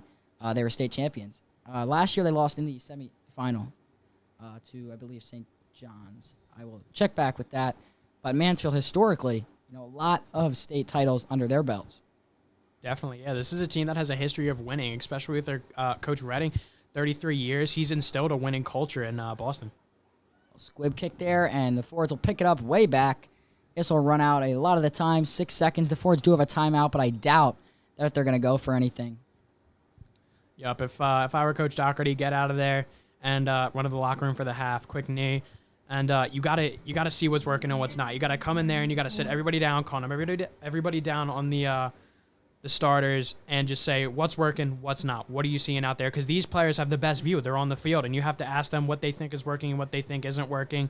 Maybe that outside zone isn't working, but maybe some of those short passes are working. Those play action plays, it's getting them to bite, and that's exactly what you need to do to come and have an adjusted game plan coming into the second half. Fords do receive the kickoff in the second half. So as these two teams head into the locker room, Mansfield up 21-6 here as the first half wraps up. Again, Haverford does receive the kickoff in the second half. Connor Zakowski confirming something with the referee here as they head into the locker rooms, regroup, figure out what went right, what went wrong, and figure it out for the second half. Definitely. Something that we'd like to see from Haverford is to get that offense going. Yeah, absolutely, Nick. We will get back to you guys shortly. There is a 20-minute halftime here at A.G. Cornog Field as the Haverford High School Marching Band will present their show Under the Lights. Again, we've talked about this in the past, but the band, the cheerleaders, and the student section, and all the fans in general, they're, along with the players on the field, the ones that, make Friday Night Lights, really nights to remember throughout your entire life. 100%. This atmosphere is special, especially for the guys on the field, and the whole community comes together to make it that way. And even these guys from Boston, I see Mansfield parents coming down here all the way from Massachusetts to come here and support the team. That's what makes Friday Night Lights, and people remember this moment for the rest of their lives. It's something incredibly special. Yeah, it's the love of the game for the fans, for the players and band.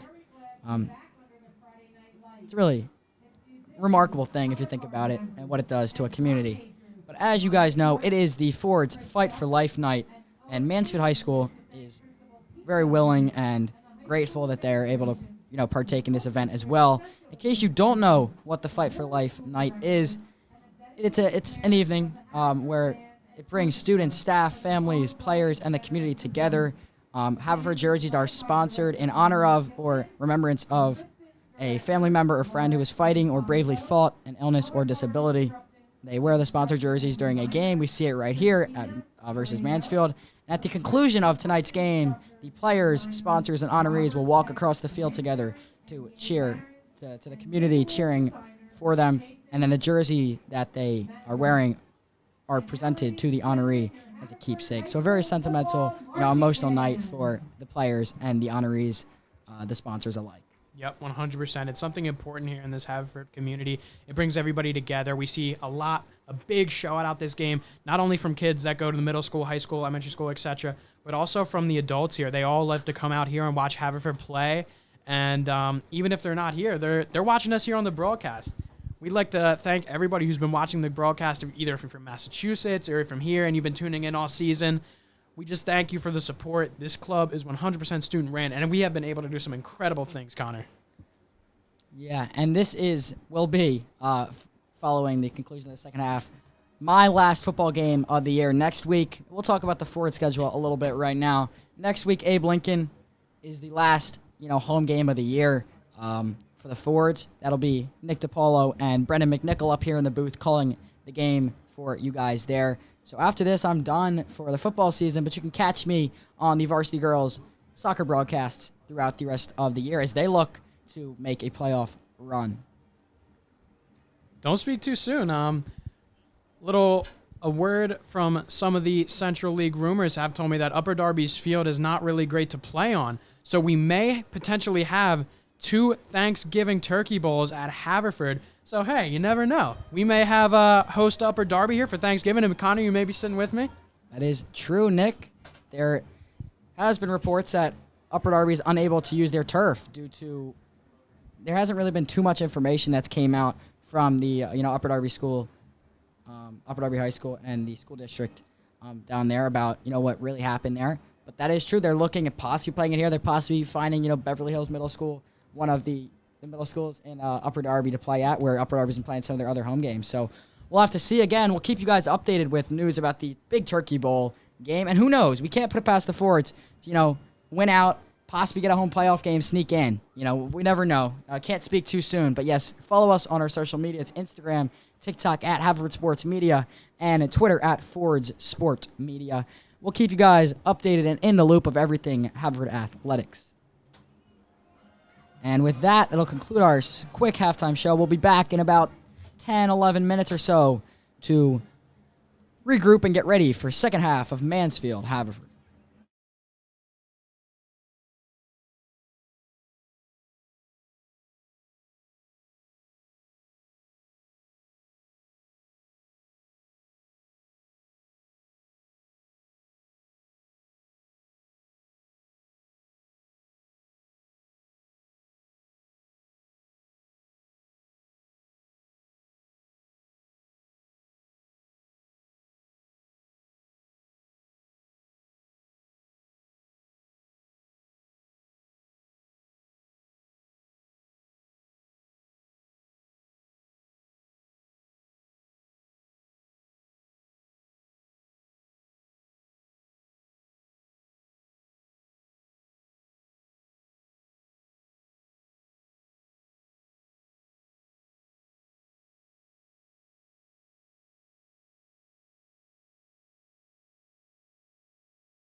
Hello, and we are back here at A.G. Cornog Field. Connor Salvis and Nick DiPaolo.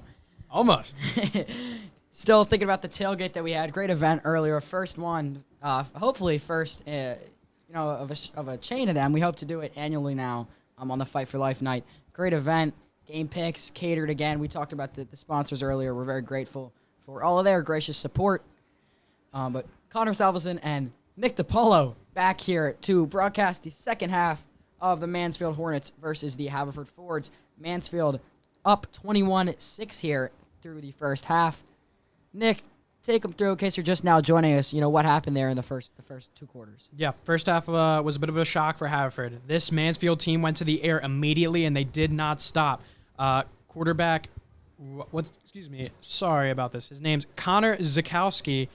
Went for 3 passing touchdowns already, and he went to his number 1 target, Trevor Foley, for 2 of them, and he is looking incredible through the air. 3 touchdowns, no interceptions for Zakowski, and Haverford was not prepared at all on defense for this air raid. And something that the Haverford coaches, as they run out of the locker room here and Haverford gets sets to warm up, is in the secondary, how do you contain that pass? Zakowski is throwing it all over them, and Mansfield, we also talked about run after the catch, and that's exactly what Mansfield is getting.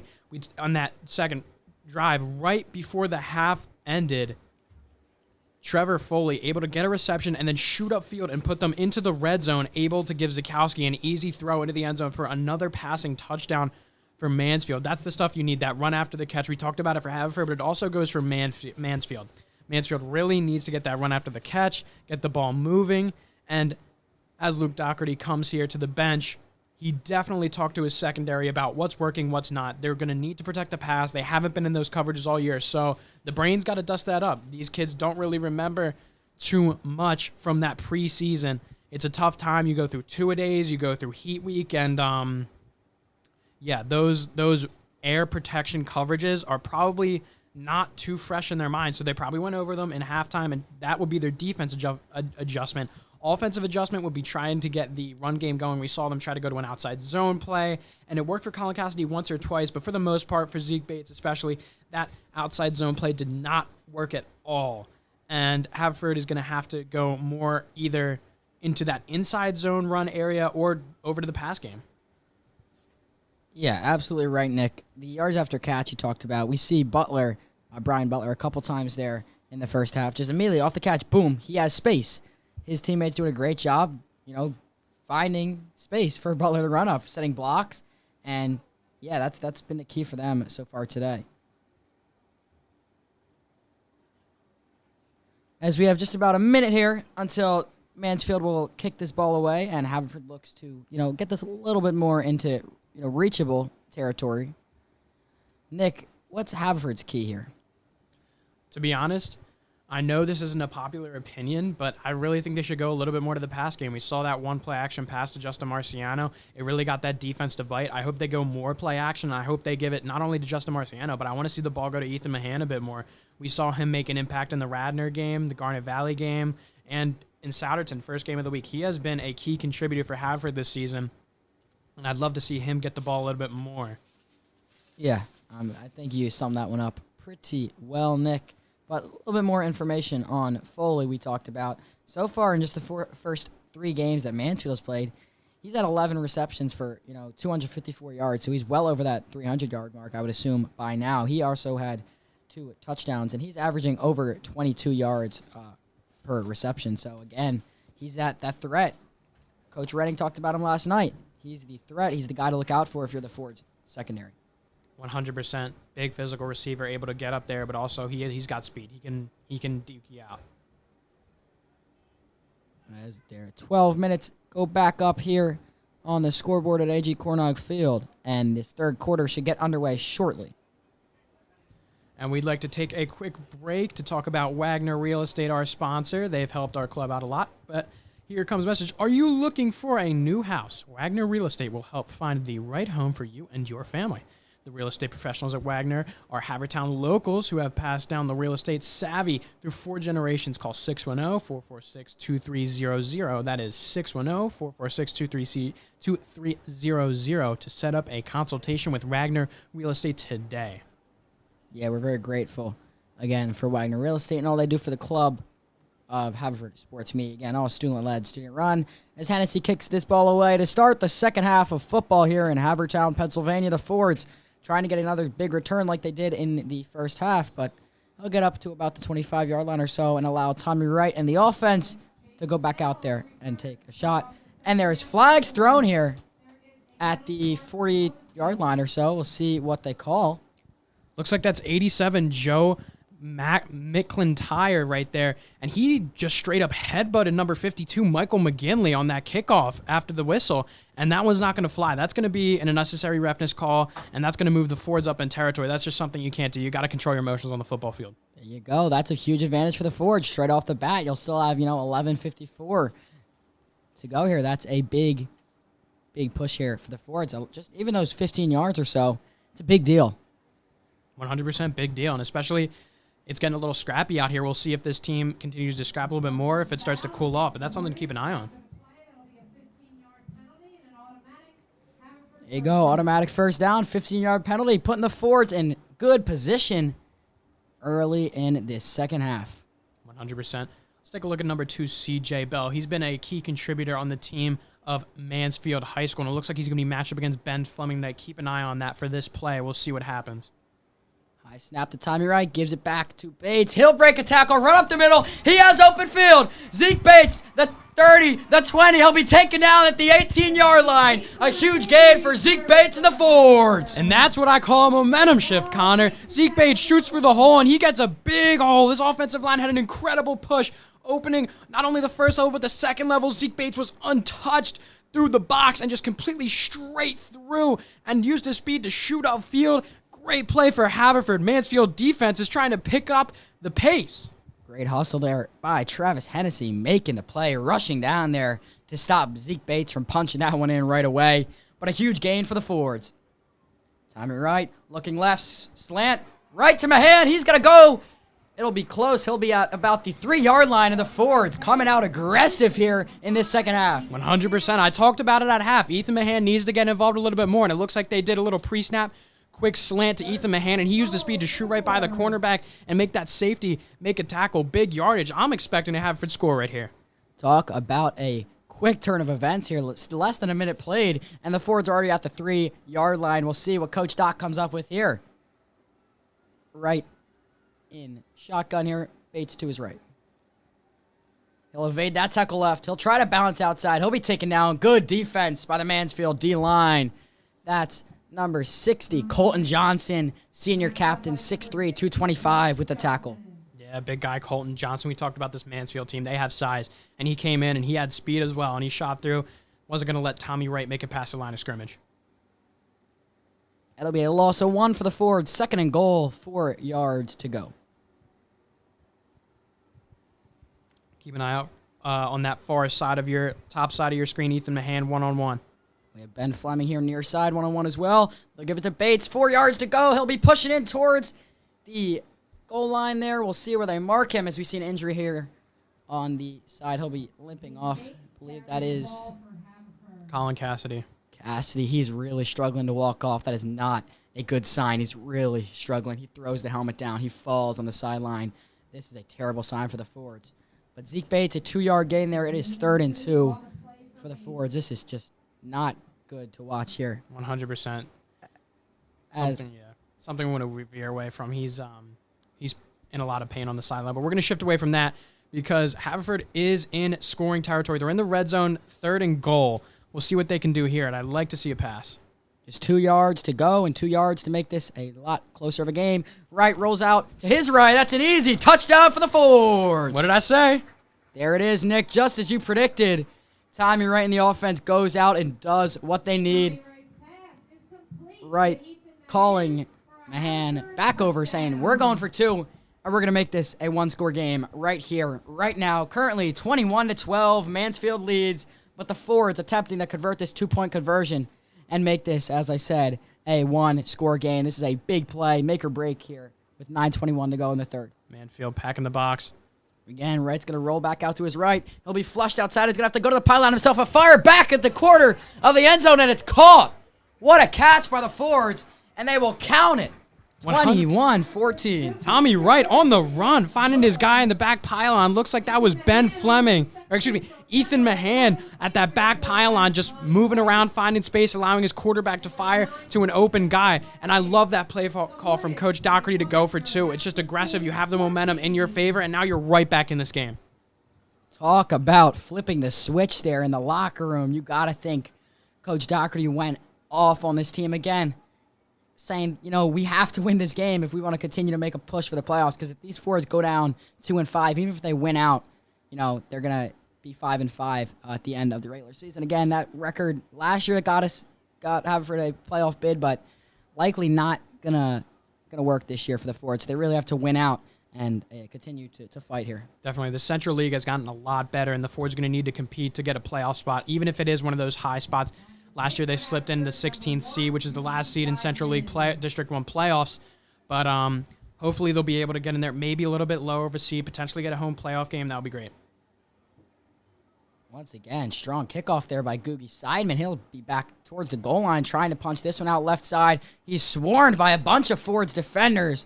That's number 3, Brandon Jackman. Not a huge gain for the Hornets.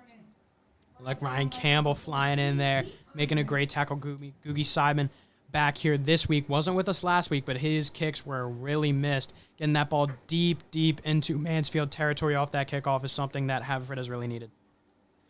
If the Fords can make a defensive stand here, send Tommy Wright and the Fords back out on the field with momentum, this could be a really, really interesting end of the game. Yep, this is shaping up to be a fun one. Just 9 minutes and 20 seconds to go in this third quarter. As Zakowski and the Mansfield offense is back out there. Again, their first offensive drive of the half. Motion here. Again, that triple option we're going to see all day, but he will be stood up by the Fords D-line. Ryan Campbell in on there, number 43. Junior getting a lot of playing time tonight for Ford's Fight for Life. Ryan Campbell shoots in there. Definitely a kid to keep your eye on for future years. He is a great linebacker here for the Fords, and he loves to lay the wood. Kid can hit. No gain there for the Hornets. 2nd and 10, ball on the 22-yard line. And that's Mansfield's probably 3rd or 4th attempt at going with that counter backside, and it has been working for them on that jet sweep, so we'll see what they do about that. Good snap to Zakowski. They'll hand it back off to Butler. Butler will make a good cut move left. He's still going. Taken down there, probably about a 4-yard gain or so, Nick. Yep, Brian Butler on that carry, and he's been their bell cow tonight.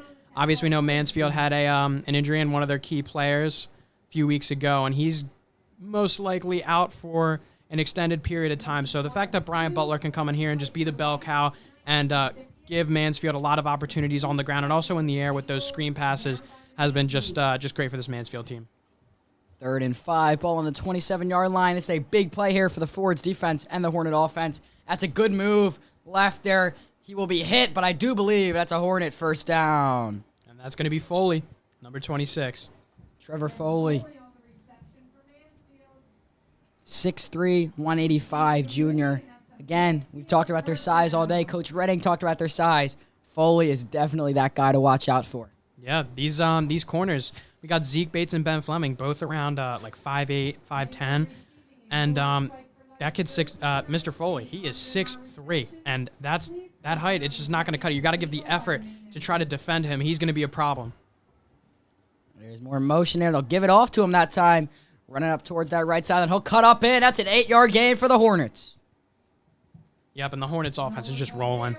That's exactly what they're doing. Everything in the playbook has worked pretty well in the first half, and second half they're trying to end the momentum that Haverford started by on that great offensive drive. And incredible showing, to be 100% honest with you, from Mansfield. They've came out here with off 12 hours of travel yesterday, and they're playing like this. That's something special. Yeah, you got to imagine, when they play Foxborough, their big Turkey Bowl game. Again, a couple years ago, they actually played that at Fenway. That must have been an awesome game to experience. But, yeah, I can't imagine how this team plays, well-rested, a home game, competitive game like that. Definitely. Previously saw Colin Cassidy running around on the sideline. It looks like he's good to go. So that's a good sign for the Fords. Yeah, great sign. That's, again, something not even as, broadcasting air. We both go to Haverford High School. But just from a football fan, if we saw Zakowski or, fully go down like that. It's just you're holding your breath, hoping they're okay. It's just injuries are a terrible thing in all sports. It's a 1st and 16 here for the Mansfield Hornets as there's flags thrown all over the place, and Mansfield just going to keep on backing up. Yep, Ford's defense starting to show that they got something to prove here. Looks like that one's going to move back about 5 yards. And that's going to create a 1st and long for Mansfield. This is going to be a tough one to convert on. They're going to have about a 1st and 21, I believe, once they officially set the ball. Again, this is great for the Fords. It's going to back them way up. Yeah, 1st and 21, ball on the 22-yard line. Yep, Fords have been getting a lot of help from the referees here so far. Zakowski, again, we see a lot of motion here, resetting on the line. It's something that they've been doing all day. That'll be a quick jet sweep to that left side. He'll break some tackles, run up the midfield. Probably about a gain of 8, but they'll still be way short of the 1st down. I'm guessing it'll be about a 2nd and 11 or so here for the Hornets. That was a quick cut by Mansfield right there. Looks like number 38, Alan Zangle of Haverford, shot upfield, and they just took the opportunity to kind of keep it towards the center of the field and just shoot right up, dodging the outside linebacker Alan Zangle, and that was able to put them into a better position than they were before, obviously. Ball set on the 28-yard line, 2nd and 15, a little shorter than I thought, but the Fords defense will take that all day. Zakowski drops back, firing towards the sideline, caught again by Foley, just dominating the Ford secondary today, but he'll be pushed out of bounds, and Mansfield will still be short of the 1st down. Yep, that quick out route, it's automatic to Foley. 26 just starts bending on that speed out, and 100%. He's just got that every single time. Definitely filling the shoes of C.J. Bell, who has been a limited participant on offense.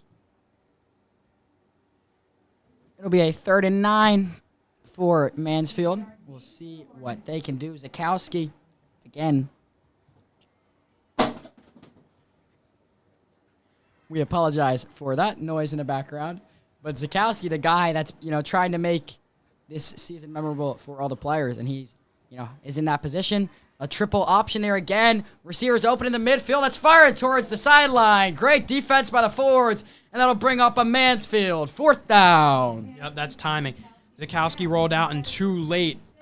Looks like Trevor Foley was already on the sideline there, not able to reel that one in. You just got to be on that throw a little bit earlier. Yeah, maybe a little bit of a further throw. You won't be able to put too much velocity on it, but at least it'll get there on time. It'll be a 4th and 9 here for the Mansfield Hornets. Ball on the 34-yard line, and they'll bring out their punting unit.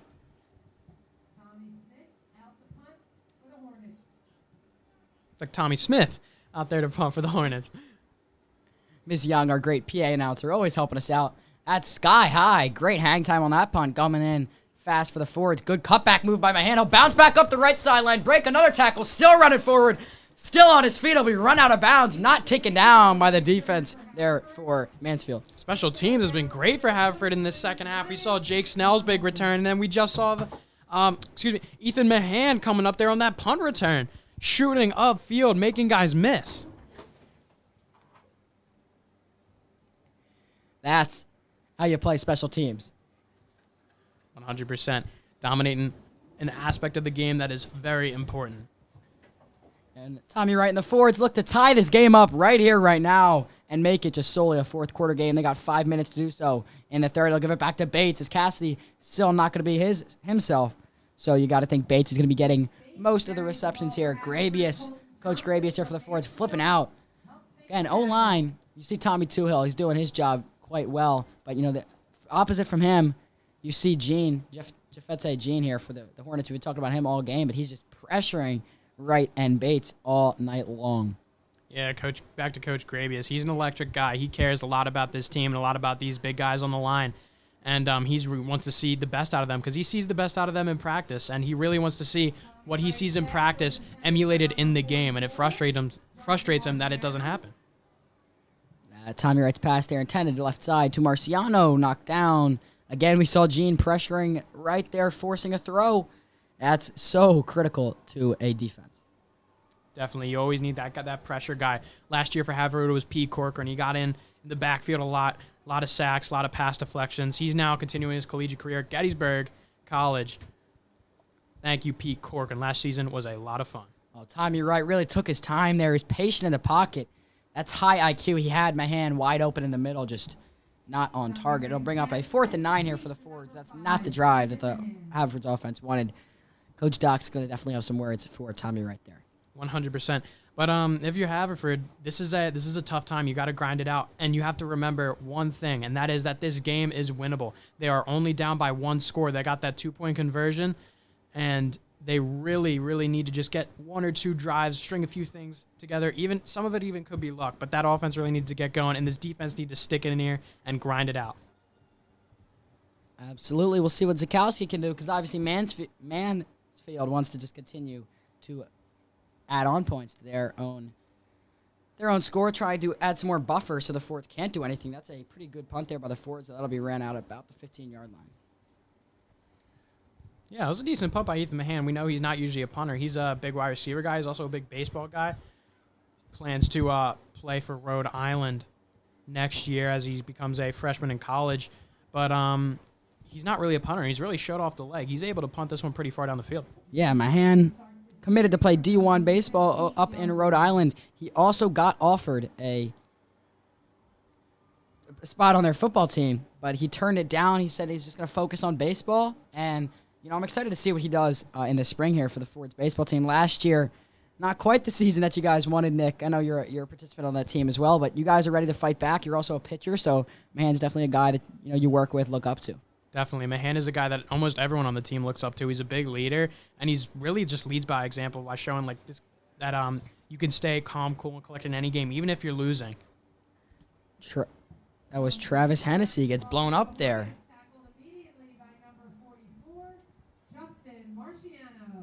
Great stand by the Fords defense here. Marciano got in there, stood him up. Still a 3-yard gain there for the Hornets, but confidence is high on the Fords bench, I would assume. Again, I'm pretty impressed here. Far side bleachers here. Mansfield travels quite well for coming 12 hours down the coast. 100%. We see their possibly won't be able to see it on street, but their Bloom buses look like those big star buses. Those, it's tough to ride on them for a while. That was a good play there by Connor Curtis. Curtis, one of those guys that we saw in the loss just a couple of weeks ago. He got some snaps in at quarterback too. Almost, quarterback. But he also plays safety. He also could be, wildcat type position like that.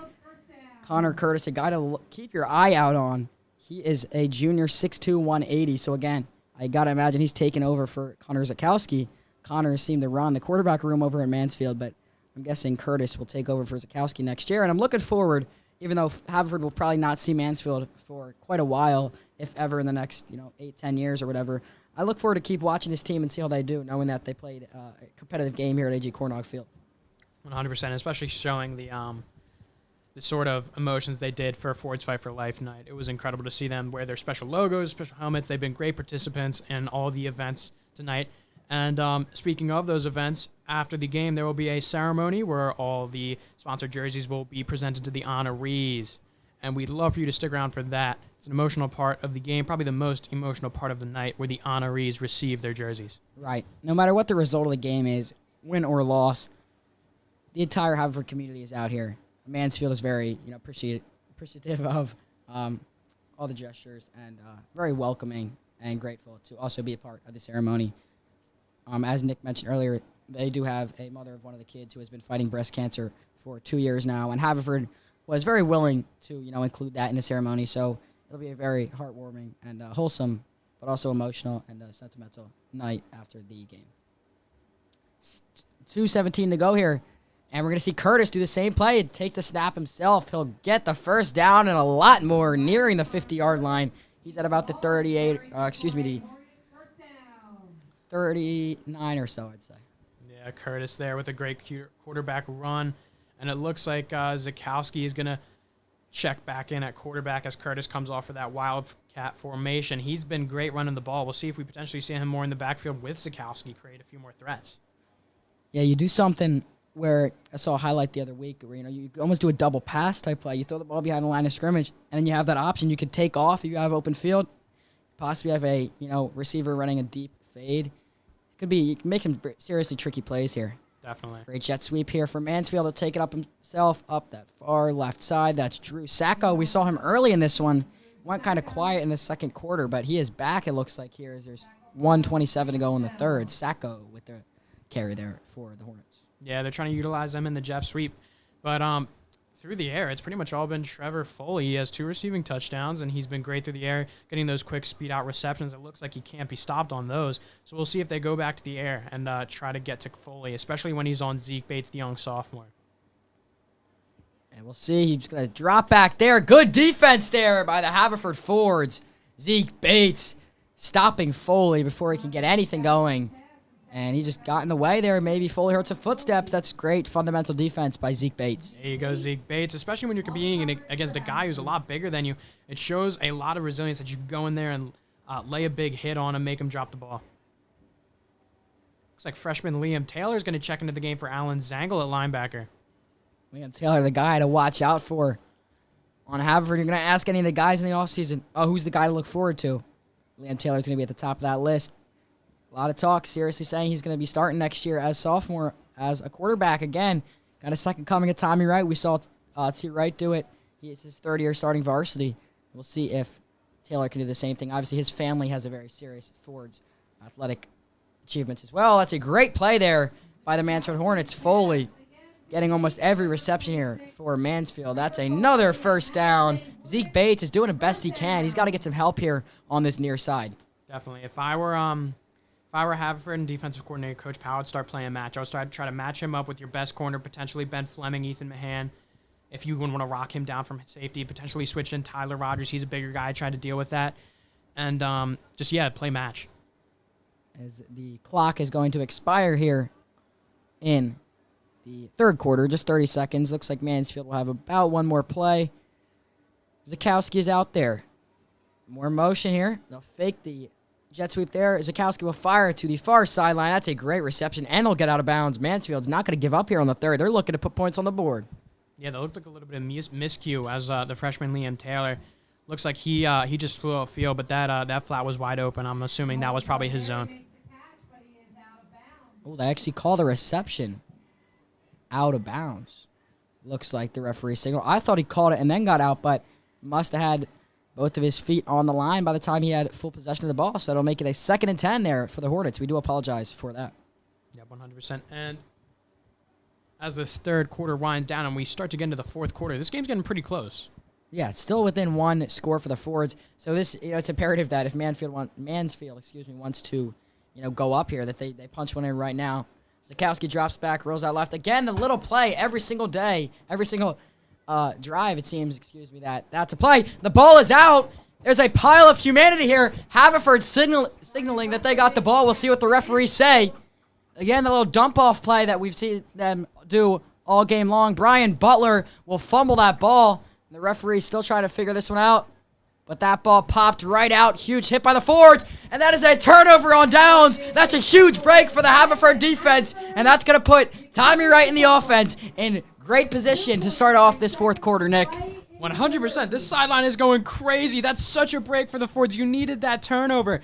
You don't want to go down by 2 scores going into the fourth quarter. Put that burn on an offense that hasn't been performing too well this season. Great job by the Fords defense, standing tall. Incredible. Coach Gravy is jumping up in the air. He's proud. Again, Nick, you talked about the first half, how the Mansfield defense was going to have to figure out how to stop that play because they've done it probably 3, 4, 5 times now. A little dump off, and they have blockers. He has open field. So it looks like the Fords figured it out right there. Again, he had the open field, but the defense was able to make a hit, make a stand, and allow the Fords offense to retake the field here. Yeah, and that one's on the Mansfield offense, 100%. You can't fumble that ball. You have open field. You got to hold that one high and tight. You cannot let that one get punched out.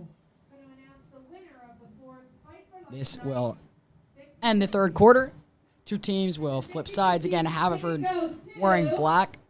Well, there's a raffle announcement here at A.G. Cornog Field. A lot of, raffles, festivities here for the whole Fight for Life night. 100% festivities going along. We have 2 snack bars open, something new that the Fords have started, with one down to the far side of the field and one to the closer side of the field. Loving that. With the influx of people coming to the games after the COVID season in 2021, not a lot of people came out, but 2022, it looks like a lot of people. We've seen these stands packed to the brim on the Haverford side for the entire season. Anyway, Haverford will be in black, scoring to your left, and Mansfield in white will be scoring to the right side of your screen.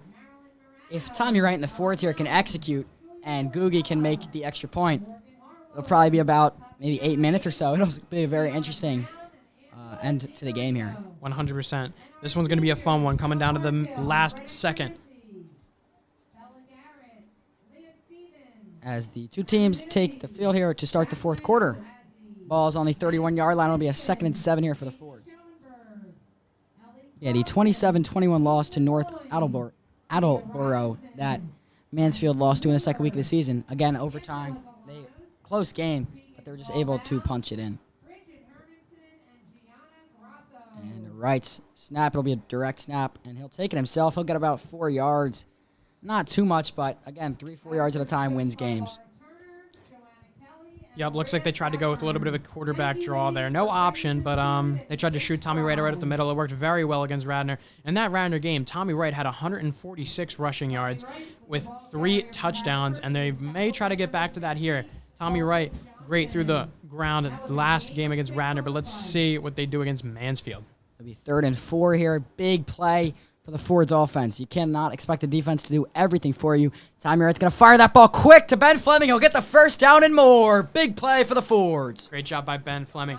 It's tougher once you catch that pass to get upfield, but he 100% kept himself calm. And a lot of receivers, they drop that pass. They try to pull that pass in too quickly and try to get upfield too fast, but Ben Fleming, experienced receiver, took his time, caught it, and then got upfield. Big play for the Fords. Ball placed on the 43-yard line as they look to cross the midfield and then start knocking on the door of the red zone. High snap to Tommy Wright. They'll give it to Bates. Bates, sword by Gene, as we talked about. He'll celebrate a little bit as he should. A big play by the big man. Vete Gene, he's been an issue all night for this Fords offensive line, and he just imposed himself on the Haverford offensive line.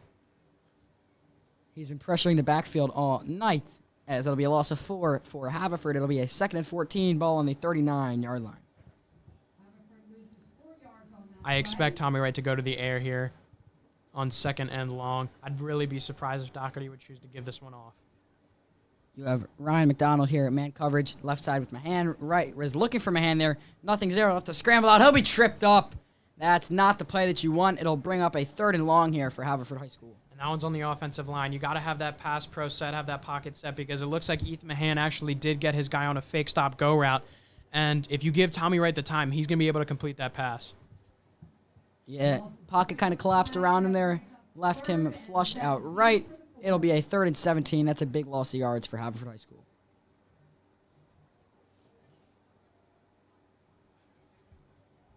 Looks like they're going to go with the trips to the bottom of your screen here. Keep an eye on Zeke Bates. He's going to be sitting in the slot. He'll fire that left side to Ethan Mahan. He'll cut back inside, break another tackle. He's still fighting up, but it'll still be a 4th and probably 12 here for Haverford High School, and it looks like they'll have to punt this one away. Yep, not what you want to see from the Haverford offense. We've seen this offense drag all night, and it's a tough one. All you have to hope for now is that this defense can hold Mansfield once again, but I'm not sure that's going to happen, to be 100% honest with you. But regardless of that, this defense has played absolutely incredible. Ignore the amount of points that they've given up, but they've played resilient, and they've kept the Haverford team in this game. Man, great punt there. A lot of hang time. It'll be a fair catch called by Mansfield. Almost dropped that one. That's right at the 25-yard line. Yeah, and this is it. It's coming down to the wire here. 1-score game, and this Haverford defense they have to grind it out. They have to stay resilient. They have to believe that this offense, if you just give them one more opportunity, they'll be able to punch it in and make this one a game.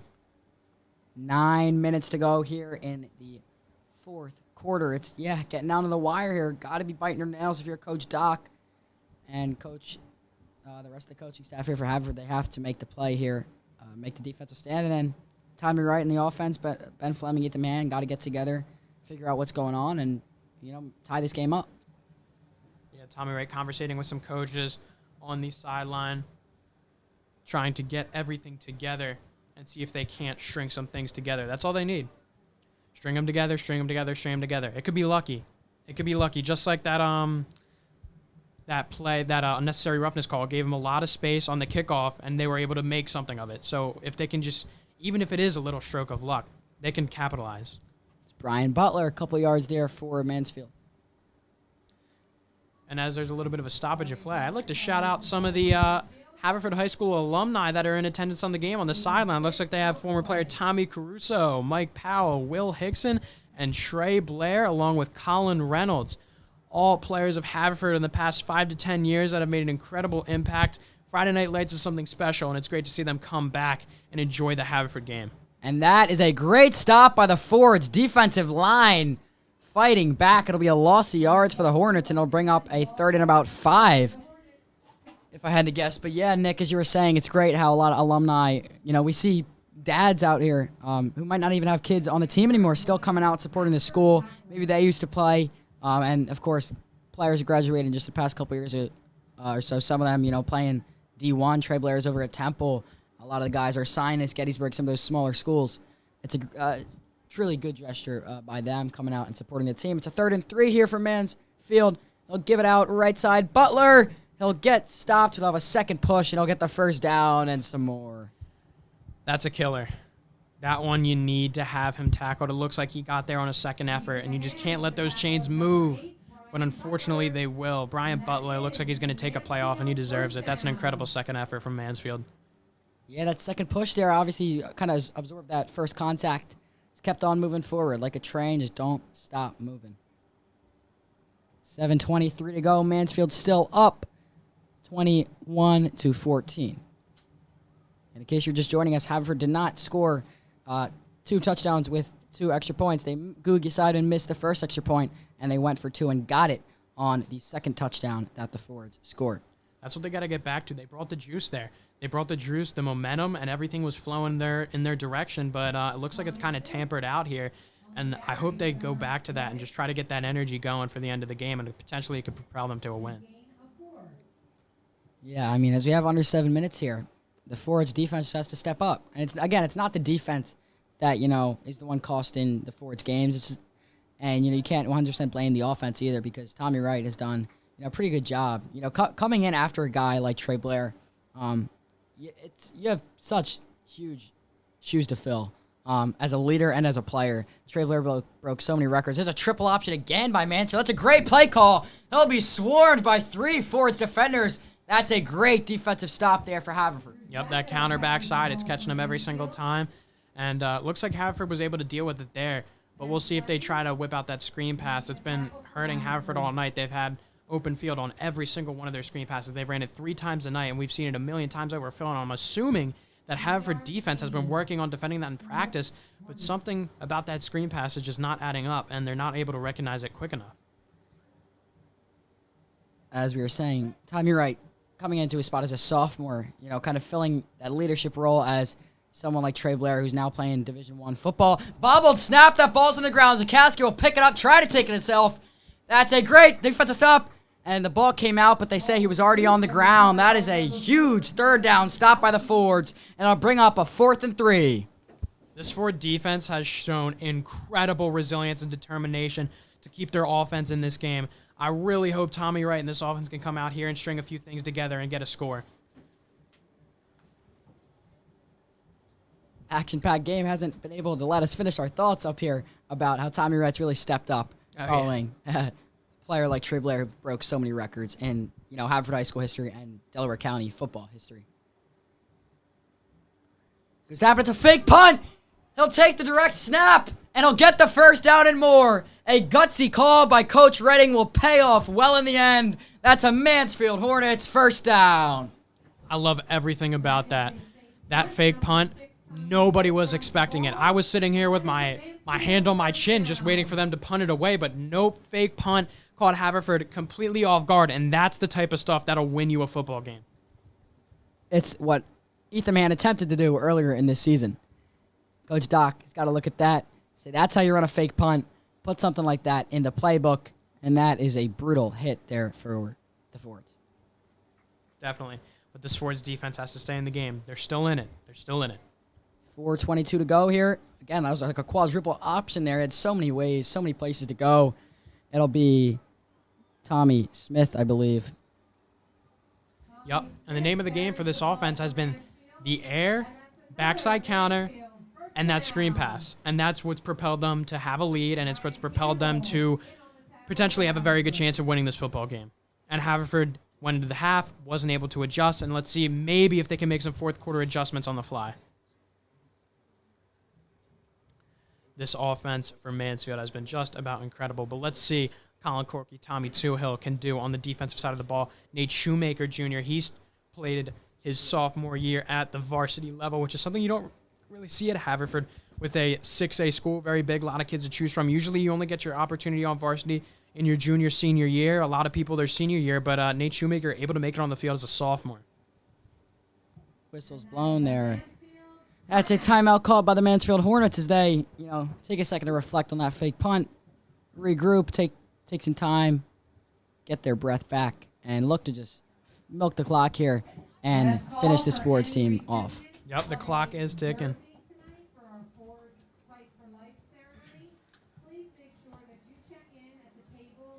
3:33 with that timeout.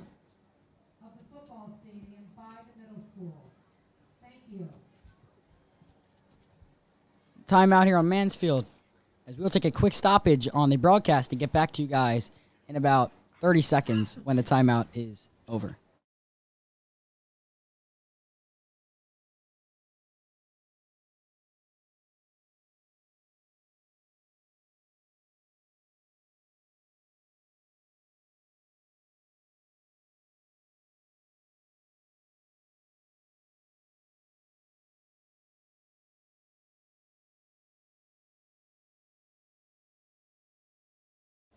As that Mansfield timeout is over, it'll be a 1st and 10 ball on the 29-yard line, right hash.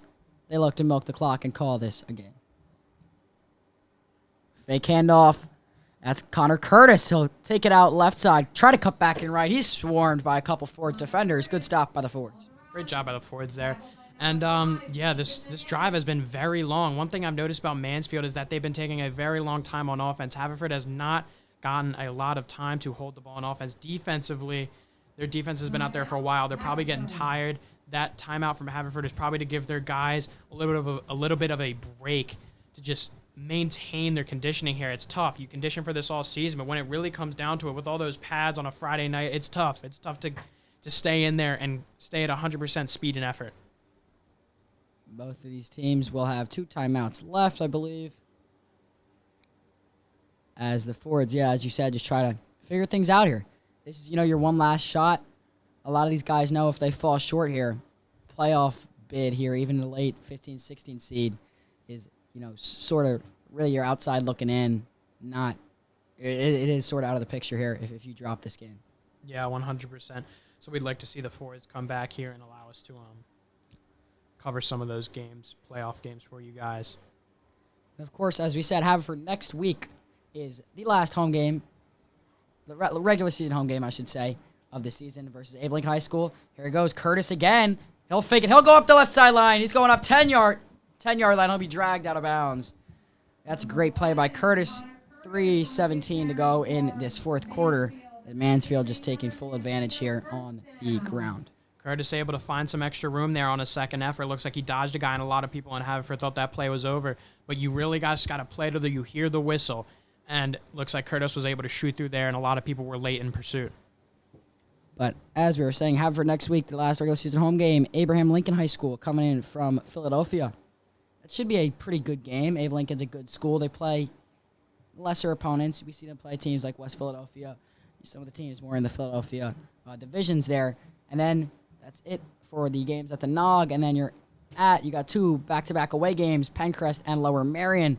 You can follow our social medias at Haverford Sports Media and at Fords Sport Media for live updates on that. We will not be covering them live, but you will find graphics, pictures, everything in between on our social medias for the away games. And that is a timeout by the Mansfield Hornets. And they'll only leave them one more timeout, though, so that's got to be something to keep in mind. If you can, keep them away from the sidelines and prevent the first down so the clock can't stop. Something Coach Doc's got to tell his guys right now. Yep, 100%. Got to keep an eye on that clock. Time is of the essence, and you really have to use it to your advantage if you're Haverford. And if you're Mansfield, if you want to drain this clock, you really got to drain it. You got to get them to about 1 minute left in this game and then have it a 2-score game. So Haverford's going to have to, even if they do, which is a little bit of a long shot, if they do score with 1 minute left in the game, you're going to have to force them to do an onside kick recovery and then take a deep shot, probably with Tommy Wright, Ethan Mahan around there, to actually tie the game up. Yeah. Not something that, we could certainly say, oh, yeah, Haverford's going to score here. But it's not something that's out of the picture. The ball is set on the 10-yard line, so first and goal. We'll see. They just got 3 plays, possibly 4 plays to punch one in, put them up 2 scores. There's Curtis again. He'll take it up himself. He'll be short, probably about the 6-yard line. It'll be a 1st and 4. And what I'm assuming here from Mansfield is just going to drag it out. Drag it out as long as possible. And hopefully they'll be able to run this clock down to around 1 minute and 30 seconds potentially, counting the kickoff and whatever time that burns off. But, yeah, that's not going to give Haverford too much of a chance to be able to come back in this one. But it's not out of the picture, like Connor said. This team has had miracles happen to them before, and you never know. 2:32 as the second timeout was called there for the Fords. Each team now has 1 timeout. 1 timeout remaining here for each team.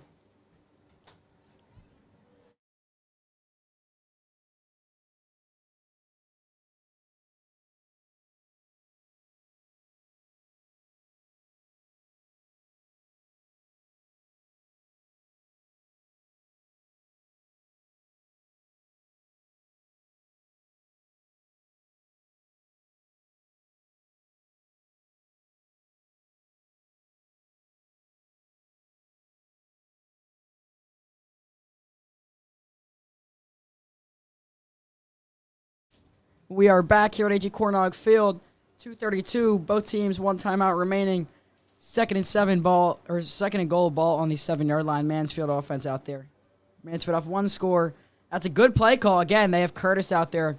That's a good call by Coach Redding, having that type of scrambling quarterback out there to misdirect the Ford's defense. But it looks like Zukowski will check back in for the 3rd and 5. Looks like there's going to be a player down for Mansfield. And there's one thing in football that always makes me cringe, and it's that dive. You never know what's going to happen to your body when you dive forward. Whether somebody's going to hit you or you're just falling on something wrong, it just makes me cringe. And the Fords will call a timeout there, which means they have no timeouts left, which means even if they get the ball, even if Tommy Wright and the Fords offense has another shot, it'll be interesting to see how much they can, facilitate the ball around the sidelines. To be 100% honest with you, I don't like that timeout call. That leaves you with no timeouts when you get back on offense. You waste them all on your defense. And if they punch one in here, then you have 2 scores to make up with no timeouts, with probably around 1 minute 30, 1 minute 45 left. I mean, even if Haverford loses this game, even if they fall short here, you got to imagine, there's things you could have done here and there, little nitpicky things, but they played a pretty good football game, very competitive football game, more competitive than we expected to see from this Mansfield team. Really coming down here to prove a point. 100%. We've definitely seen a competitive game tonight. And, Mansfield came out here with 12 hours of travel and has just played absolutely incredible. And this Haverford defense has, for the most part, kept them in this game, but we'll see what happens here at the end. But, all props to the Haverford defense. They have been absolutely incredible tonight. Yep, the defense did everything they needed to do. The offense had opportunities to execute where they just couldn't. But playing a team like this, a top 15 team in the state, when we're ranked 100-something in the greater Philadelphia area, it's tough. We'll see what Zukowski can do. Firing left side. Caught. He'll be short of the goal line there.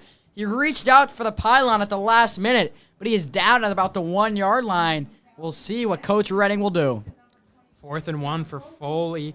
Gets that one on the reception, and he just tries to dive for the pylon, but no. Let's see if the Fords can load the box, stop him, and then with 2 minutes around, they will be able to get the ball back and potentially tie this game up. Yeah, I mean, we saw Garnet Valley last week. They were going for 2, and the Fords D-line, their front 7, they brought the linebackers in, full bull rush. They stopped them. We'll see if the Fords defense can do something similar here. And it looks like they're actually going to be attempting the extra point here. I mean, the field goal here, excuse me. To be honest with you, Connor, that's weak. Come on now. You got to go for the answer.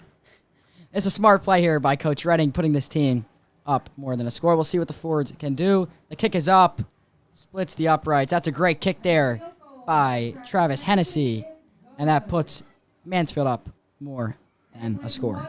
Yep, and now it's a 2-score game, so Haverford's really going to have to rally on offense, and they got to move quick. I know there's a little bit more than 20 seconds left, 2 minutes left on the clock, but you really, really have to get moving, especially with a clock that's going to start to run a lot quicker on you. You're going to have to get the ball spiked, so I would recommend probably going a little bit more to the passing game and staying around the sideline. Stay away from the middle of the field.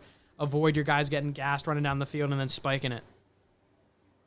Mansfield up 10 here with 1:42 to go here for the Haverford offense. We'll see what Tommy Wright and the boys can do. Coach Doc talking to the referees a little bit. Not sure what there was to argue about there in the past couple plays, but we'll see if Hennessy squib kicks this. If he kicks this one long, we'll see what Mansfield Special Teams does here. It'll be interesting to see who's going to take this kick. Jake Snell or Ethan Mahan. Jake Snell has had some great returns. Oh, never mind. Squib kick. There's the squib we were talking about. That'll go far right side. He'll just fall on the ball, get hit. He is now on the ground. He'll get up all right. That's Jake Snell. And Tommy Wright will have 1:40 to march down the field. And then Googie Seidman will have to come in, drill the extra point, get the onside kick, and try to, at least get a field goal to win this game. And if you do get into Mansfield territory and you have confidence in your kicker, Googie Seidman, I'd recommend potentially getting that 3 points on the board first and then going for the onside kick and then going for the touchdown. That could be another route for the Fords to potentially try and tie this one up late. Yeah, absolutely. As you said, that could be something that's in the back of Coach Doc's mind. But the first thing they got to do is get down the field. And Tommy Wright's got to play a big part of that Definitely. right now. 100%. And let's take a little pause here. It looks like Matt McAndrews is going to check in on offense. He's one of the fastest guys on this team. They could potentially try to go deep to him. Just try to get down there as quick as possible. We'll see Tommy Wright steps up in the pocket. He'll get hit from behind there as he throws that ball away. Tommy Wright once again hit from behind. Looks like that one affected his throwing motion, and he got up a little slow. But Tommy Wright's one of the toughest people on this football team. He takes all the big hits, and he's been absolutely incredible this year for the most part from a toughness perspective. Definitely been able to keep up with some of these injuries. High snap, Tommy Wright looking in the middle of the field again. He's pressured there. He'll fire that one across. It's dropped in the middle of the field. You gotta complete that pass. That was intended in there to Fleming / Keith Heinrich, somewhere in between there in the open field. That's 1:32 left. 3rd and 10 here. This is not ideal for the Fords at all. Definitely, and something that is more non-ideal is that there is a player down for Haverford. So we'll kind of try to shift away from that. But it looked like there was a little miscue on that last play. Looks like Keith Heinrich and Ben Fleming just ran into each other. And Tommy Wright, I think he saw Ben Fleming open. Keith Heinrich just ran in there and kind of got in the way a little bit. And it's something you never like to see because that one was a bullet. That one shot right through there, and you kind of need just one person to be able to wrangle that one in, especially if it's coming in that hot.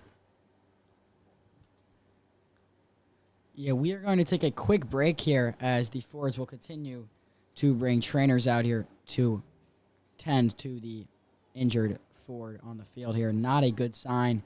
So we will take a quick break and get back to you guys once the field is clear. And the Fords will have 1:32 to march down the field, starting with a 3rd and 10.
We just got some news here for some other Delco football scores.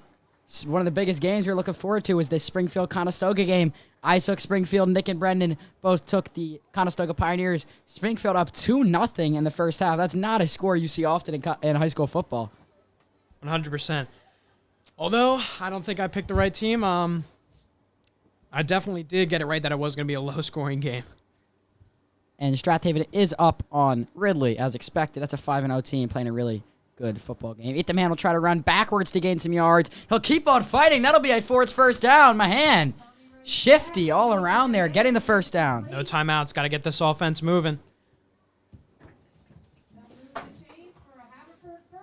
Yep, this offense is moving. It looks like they're going to spike the ball super quick, stop the clock, and then that's going to give Coach Doherty and the offense some time to get their plans together for this next play.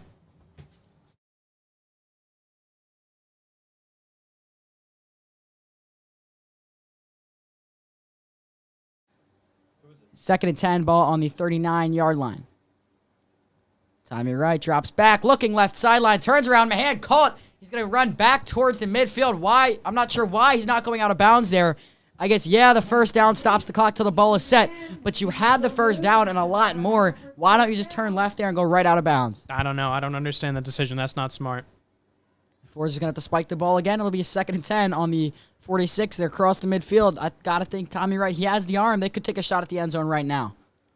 Definitely, I think he does. He has the ability to throw this ball 50 yards down the field. I think they may potentially take a shot for the end zone, especially with their guy, Ethan Mahan.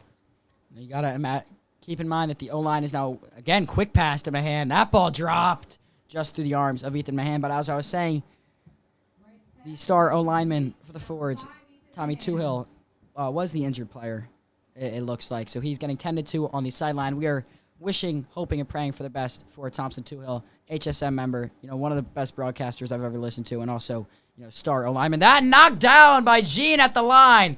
Jafete Gene, the guy we've been talking about all night, using those hands to make a play. And this is it. This is the game. 4th down and 10. Let's see if Tommy Wright can try to fire one through the air and get a completion. But this is the play that's going to decide the game, Connor. Right, rolling out to his right. He's looking long. Pump fakes, fires across the midfield. That's tipped by Mahan. Right, throwing into quadruple coverage there. Don't love that, but it's 4th and 10 at the 46. This is the game-deciding play. Yep, and it looks like that's going to be a turnover on downs. And Tommy Wright's going to take his helmet off, and it looks like that's most likely going to be a wrap on the game tonight. That was the dagger. They could not convert, and that one stings. I mean, it hurts because the offense knows they had so many opportunities to win this game. They had time of possession was probably pretty equal. I'd have to watch back the film here and really see, but that will do it with 55 seconds. Mansfield is just going to take the knees. And if you're listening here from Boston, the Mansfield area, you're listening here, couldn't make it out to A.G. Cornog Field in the Haverford area, we at Haverford Sports Media greatly appreciate you guys always tuning in. This first, 6 games or so, I guess 4 home games that we've covered so far this season. But that will do it. Mansfield Hornets will become 4-1, and the Fords will drop to 2-5. They're just going to continue to fall in Central League and the district. Mansfield, very happy. They're going to cheer, and it'll be a very, very happy bus ride back up the East Coast as the Hornets will go back to Boston with a victory. Yep. Something we didn't really expect. Obviously, we all had Haverford. We thought Haverford was going to come in and take the win. Mansfield didn't look too great on film, but they came out with the win, and it is what it is. Yeah, I mean, just watching that game. Obviously, we'll keep you guys updated on the Tui injury next week. Hopefully, he's back and healthy because that Abe Lincoln game is huge, but that hurts the O-line. But overall, Ford's played a pretty dang good game. Some of the better football that the Fords have played, and that's one of the better teams that the Fords have played. That's a great gesture here as the Mansfield players will come over, support Tommy Toohill on the sideline here following his injury. This is great about high school sports. That's That's the best thing I've seen all season. Everybody coming over and supporting a guy who's led the Haverford team. He's taken them through the lows and he's been with them through the highs. Someone like Tommy Tuo, he's the heart and soul of this team. And the fact that everyone from Mansfield came over and especially just came up to him and thanked him for his effort on the field and like gave him a good competition. It's touching. Yeah, it's touching. It gives you, goosebumps here. As you know, it's already such an emotional night. Fight for life. We'll get that ceremony underway quickly, but that gesture right there, it just puts a smile on your face. Win or loss, it's the sportsmanship that really matters here. As the Haverford alumni, we'll take some pictures here on the field as they watched the team drop to the Mansfield Hornets, 24-14. Again, that's a fight, man. Can't really complain. Yeah, 100%. And Mansfield, they got to be happy about this win.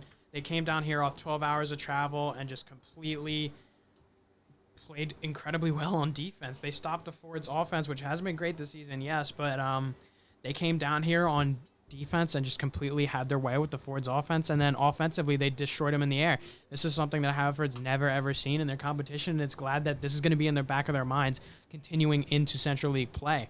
They're going to have to face Pencrest Lower Merion. I know Lower Marion's got a pretty good young quarterback in Mackay Smith, and they may go to the air a lot, and it's something to keep in the back of your mind, this experience from the Mansfield game, and see how to defend that pass, if you know what I mean, Connor. Yeah, it'll be interesting to see. Again, Abe Lincoln will be a super interesting game. Nick, you'll be here covering it along with Brendan McNichol. And then the two Central League games both away. It's not an easy road. But I think the Fords could, really finish out these last 4 games with wins. I 100% agree. And if they do, and it's a tough shot, but if the Fords can win out and the Central League goes how it does, they could potentially slide into a late playoff game spot. Yeah, absolutely, Nick. It'll be interesting to see. Again, all things have to go the ways that they need. They got to win out, and they're going to need some serious help from some teams ahead of them. But that, I believe, will wrap up me and Nick's coverage of the game here. Mansfield 24, Haverford 14. But stay tuned. Again, the whole Fight for Life ceremony, one of the biggest events in Haverford, the Haverford area the entire year. Great event. Stay tuned and for live coverage of that. But again, thank you all for listening, tuning in tonight. Connor Salveson, Nick DiPaolo, Haverford Sports Media. Big thanks to our tech guy, Dylan McMahon, here helping us out, running the technology for us tonight. So much goes on behind the scenes. Guys taking stats, Kevin Schindler, Brian Heckler, Matthew Bromlick, Lydia Stravakis. We got Morgan down there, Sophia Khan, Jamie Lozano, the whole crew out here tonight making this entire event possible. We thank all of them. We thank again our sponsor, Wagner Real Estate, and all of the food sponsors from earlier for the tailgate. Wilson's Secret Sauce, Centrella's, Colonial Meats, Havertown, Pagano's, and the Yard Pub. And we thank Mansfield for coming down and making this a competitive game for us to watch, to broadcast. We thank you all, and have a great night. Roll Forwards.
as we near the ceremony here at the end of the game, we would just like to thank you one last time for tuning in, and I'd like to thank you all for listening. Again, this is my last home game broadcasted in the 2022 season, but yeah, there will not be audio. We could not connect with Miss Young over there on the PA, or Mr. Smith now, I should say, on the PA, but we would like to thank you all for listening. Again, Haverford fell short to the Hornets 24-14, but that will conclude our broadcast here tonight. Yep, Connor, it's been a pleasure this season to broadcast with you. And hey, who knows? You may be back for Thanksgiving game. I'm not sure, but it's been 100% a pleasure to call these games with you. It's been awesome. It's been a great experience. Stay tuned. Winter and spring season, who knows? Connor, Nick could come back. Stay tuned. We're ready. Stay tuned. Have a great night, and roll forwards.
Hi, I'm Lily Paul. I'm a manager for the Haverford Sports. I wear my jersey in honor of a little girl I babysit who was diagnosed with a Wilms tumor at 15 months, and now she's in her 5-year remission, so that's really great. Basically, this night has just meant a lot to me and my family for a very long time, because it's really about your community, not about you, and it's to honor people who don't necessarily get to have the voice to speak out for themselves. It's really about just being there to support people who you know are struggling but aren't always voiced. I feel like at the end of the night, it's always like the best after you see like all these really happy kids at the end after they walk through and get like a football jersey, and all of these like people who are struggling that just have like this event that they look forward to for such a long time. And I think it's just great to see like how it ends up in the end. I feel like a lot of it is like if you get something going in like year one, I feel like everyone's gonna realize that this is like such an important thing to worry about, even if it's only for one night. I mean, I just feel like as a community, we should like honor our heroes that work so hard every day that we never know like the struggle that they go through. Ben Fleming, wide receiver in DB. This year I'm wearing my jersey for Marco. He's our head strength and conditioning coach. It means a lot. Like it's a game that's bigger than football, and it means a lot to the team and the community. as seniors, we kind of have more experience with this event, this being like our third year doing it. So we're trying to preach to the younger kids how important it is and show them the way to do this the right way. I'm Tommy Wright. I'm a quarterback, senior. I'm wearing it for Lily Walker this year. Oh, it's huge because it helps pay respects to people around the community and people that are struggling that aren't fortunate enough to have the opportunities that we have. Kind of as Tommy said, we were kind of just like focusing on it being like a normal game, but we all know it's not, and we all know it has a deeper purpose. So we kind of want to play. It kind of makes us play a little bit harder for the people that are struggling because we're very fortunate to have what we have. My name is Ethan Mahan. I play wide receiver and safety. I'm wearing my jersey for ME March. It means playing for your community and all the people that come out and support us. There's a lot of emotion behind this game, but we're just trying to approach it like another day. Hi, I'm Tommy Toohill, senior offensive and defensive lineman. This year I'm wearing my jersey in honor of my great-grandmother, Margaret Thompson. It means a lot. I mean, besides the fact that we have, sometimes it's personal, like for me this year it is with, me wearing it for my great-grandmother.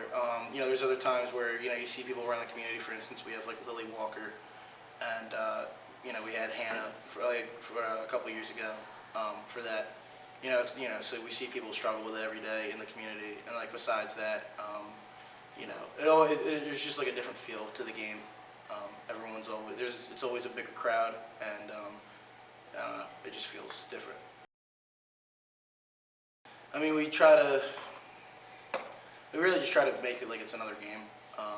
Just try to focus on the opponent and not really try to focus on all the other stuff. But it's definitely always brought up that there's a different feeling.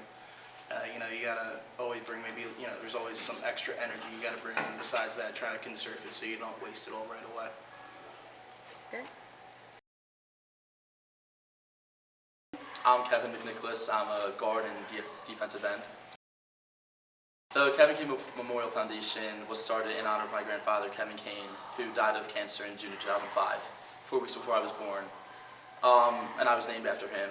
So the Kevin Kane Memorial Foundation really focuses on the financial burdens of cancer, the co-pays, the medications. Then we deal with like parking, Thanksgiving dinners, Christmas presents and Christmas trees. And rent. We help out with oil and your energy costs. Well, I think it's an extremely special night. It's emotional, it's happy, and you're doing a great thing because people from all over our township come to watch us play. We go through the whole week of practice, and then we all come together for a great event. And the people coming, they are suffering some type of battle, a sickness, a disease, a disability. We like helping people without making them feel like they're a burden. If you know anyone in the area who is suffering from cancer, please reach out to us. We love helping people all throughout the area. We all need to know 3 questions. Their name, their doctor, and the type of cancer they're suffering. And we keep it private. We like to say it's their story, not ours, so we don't let anyone know what we do.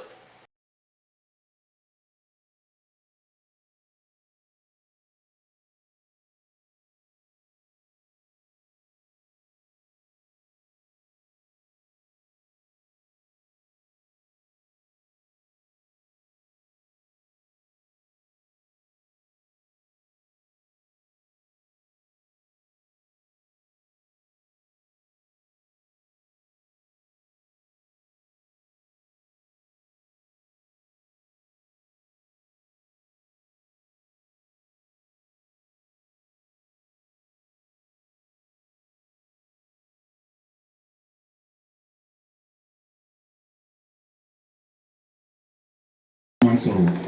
She showed what a warrior she was each and every day through surgery to remove the tumor, one of her kidneys, and the following 20-week chemotherapy protocol. Sloan is now 5 years old and in remission. She is reaching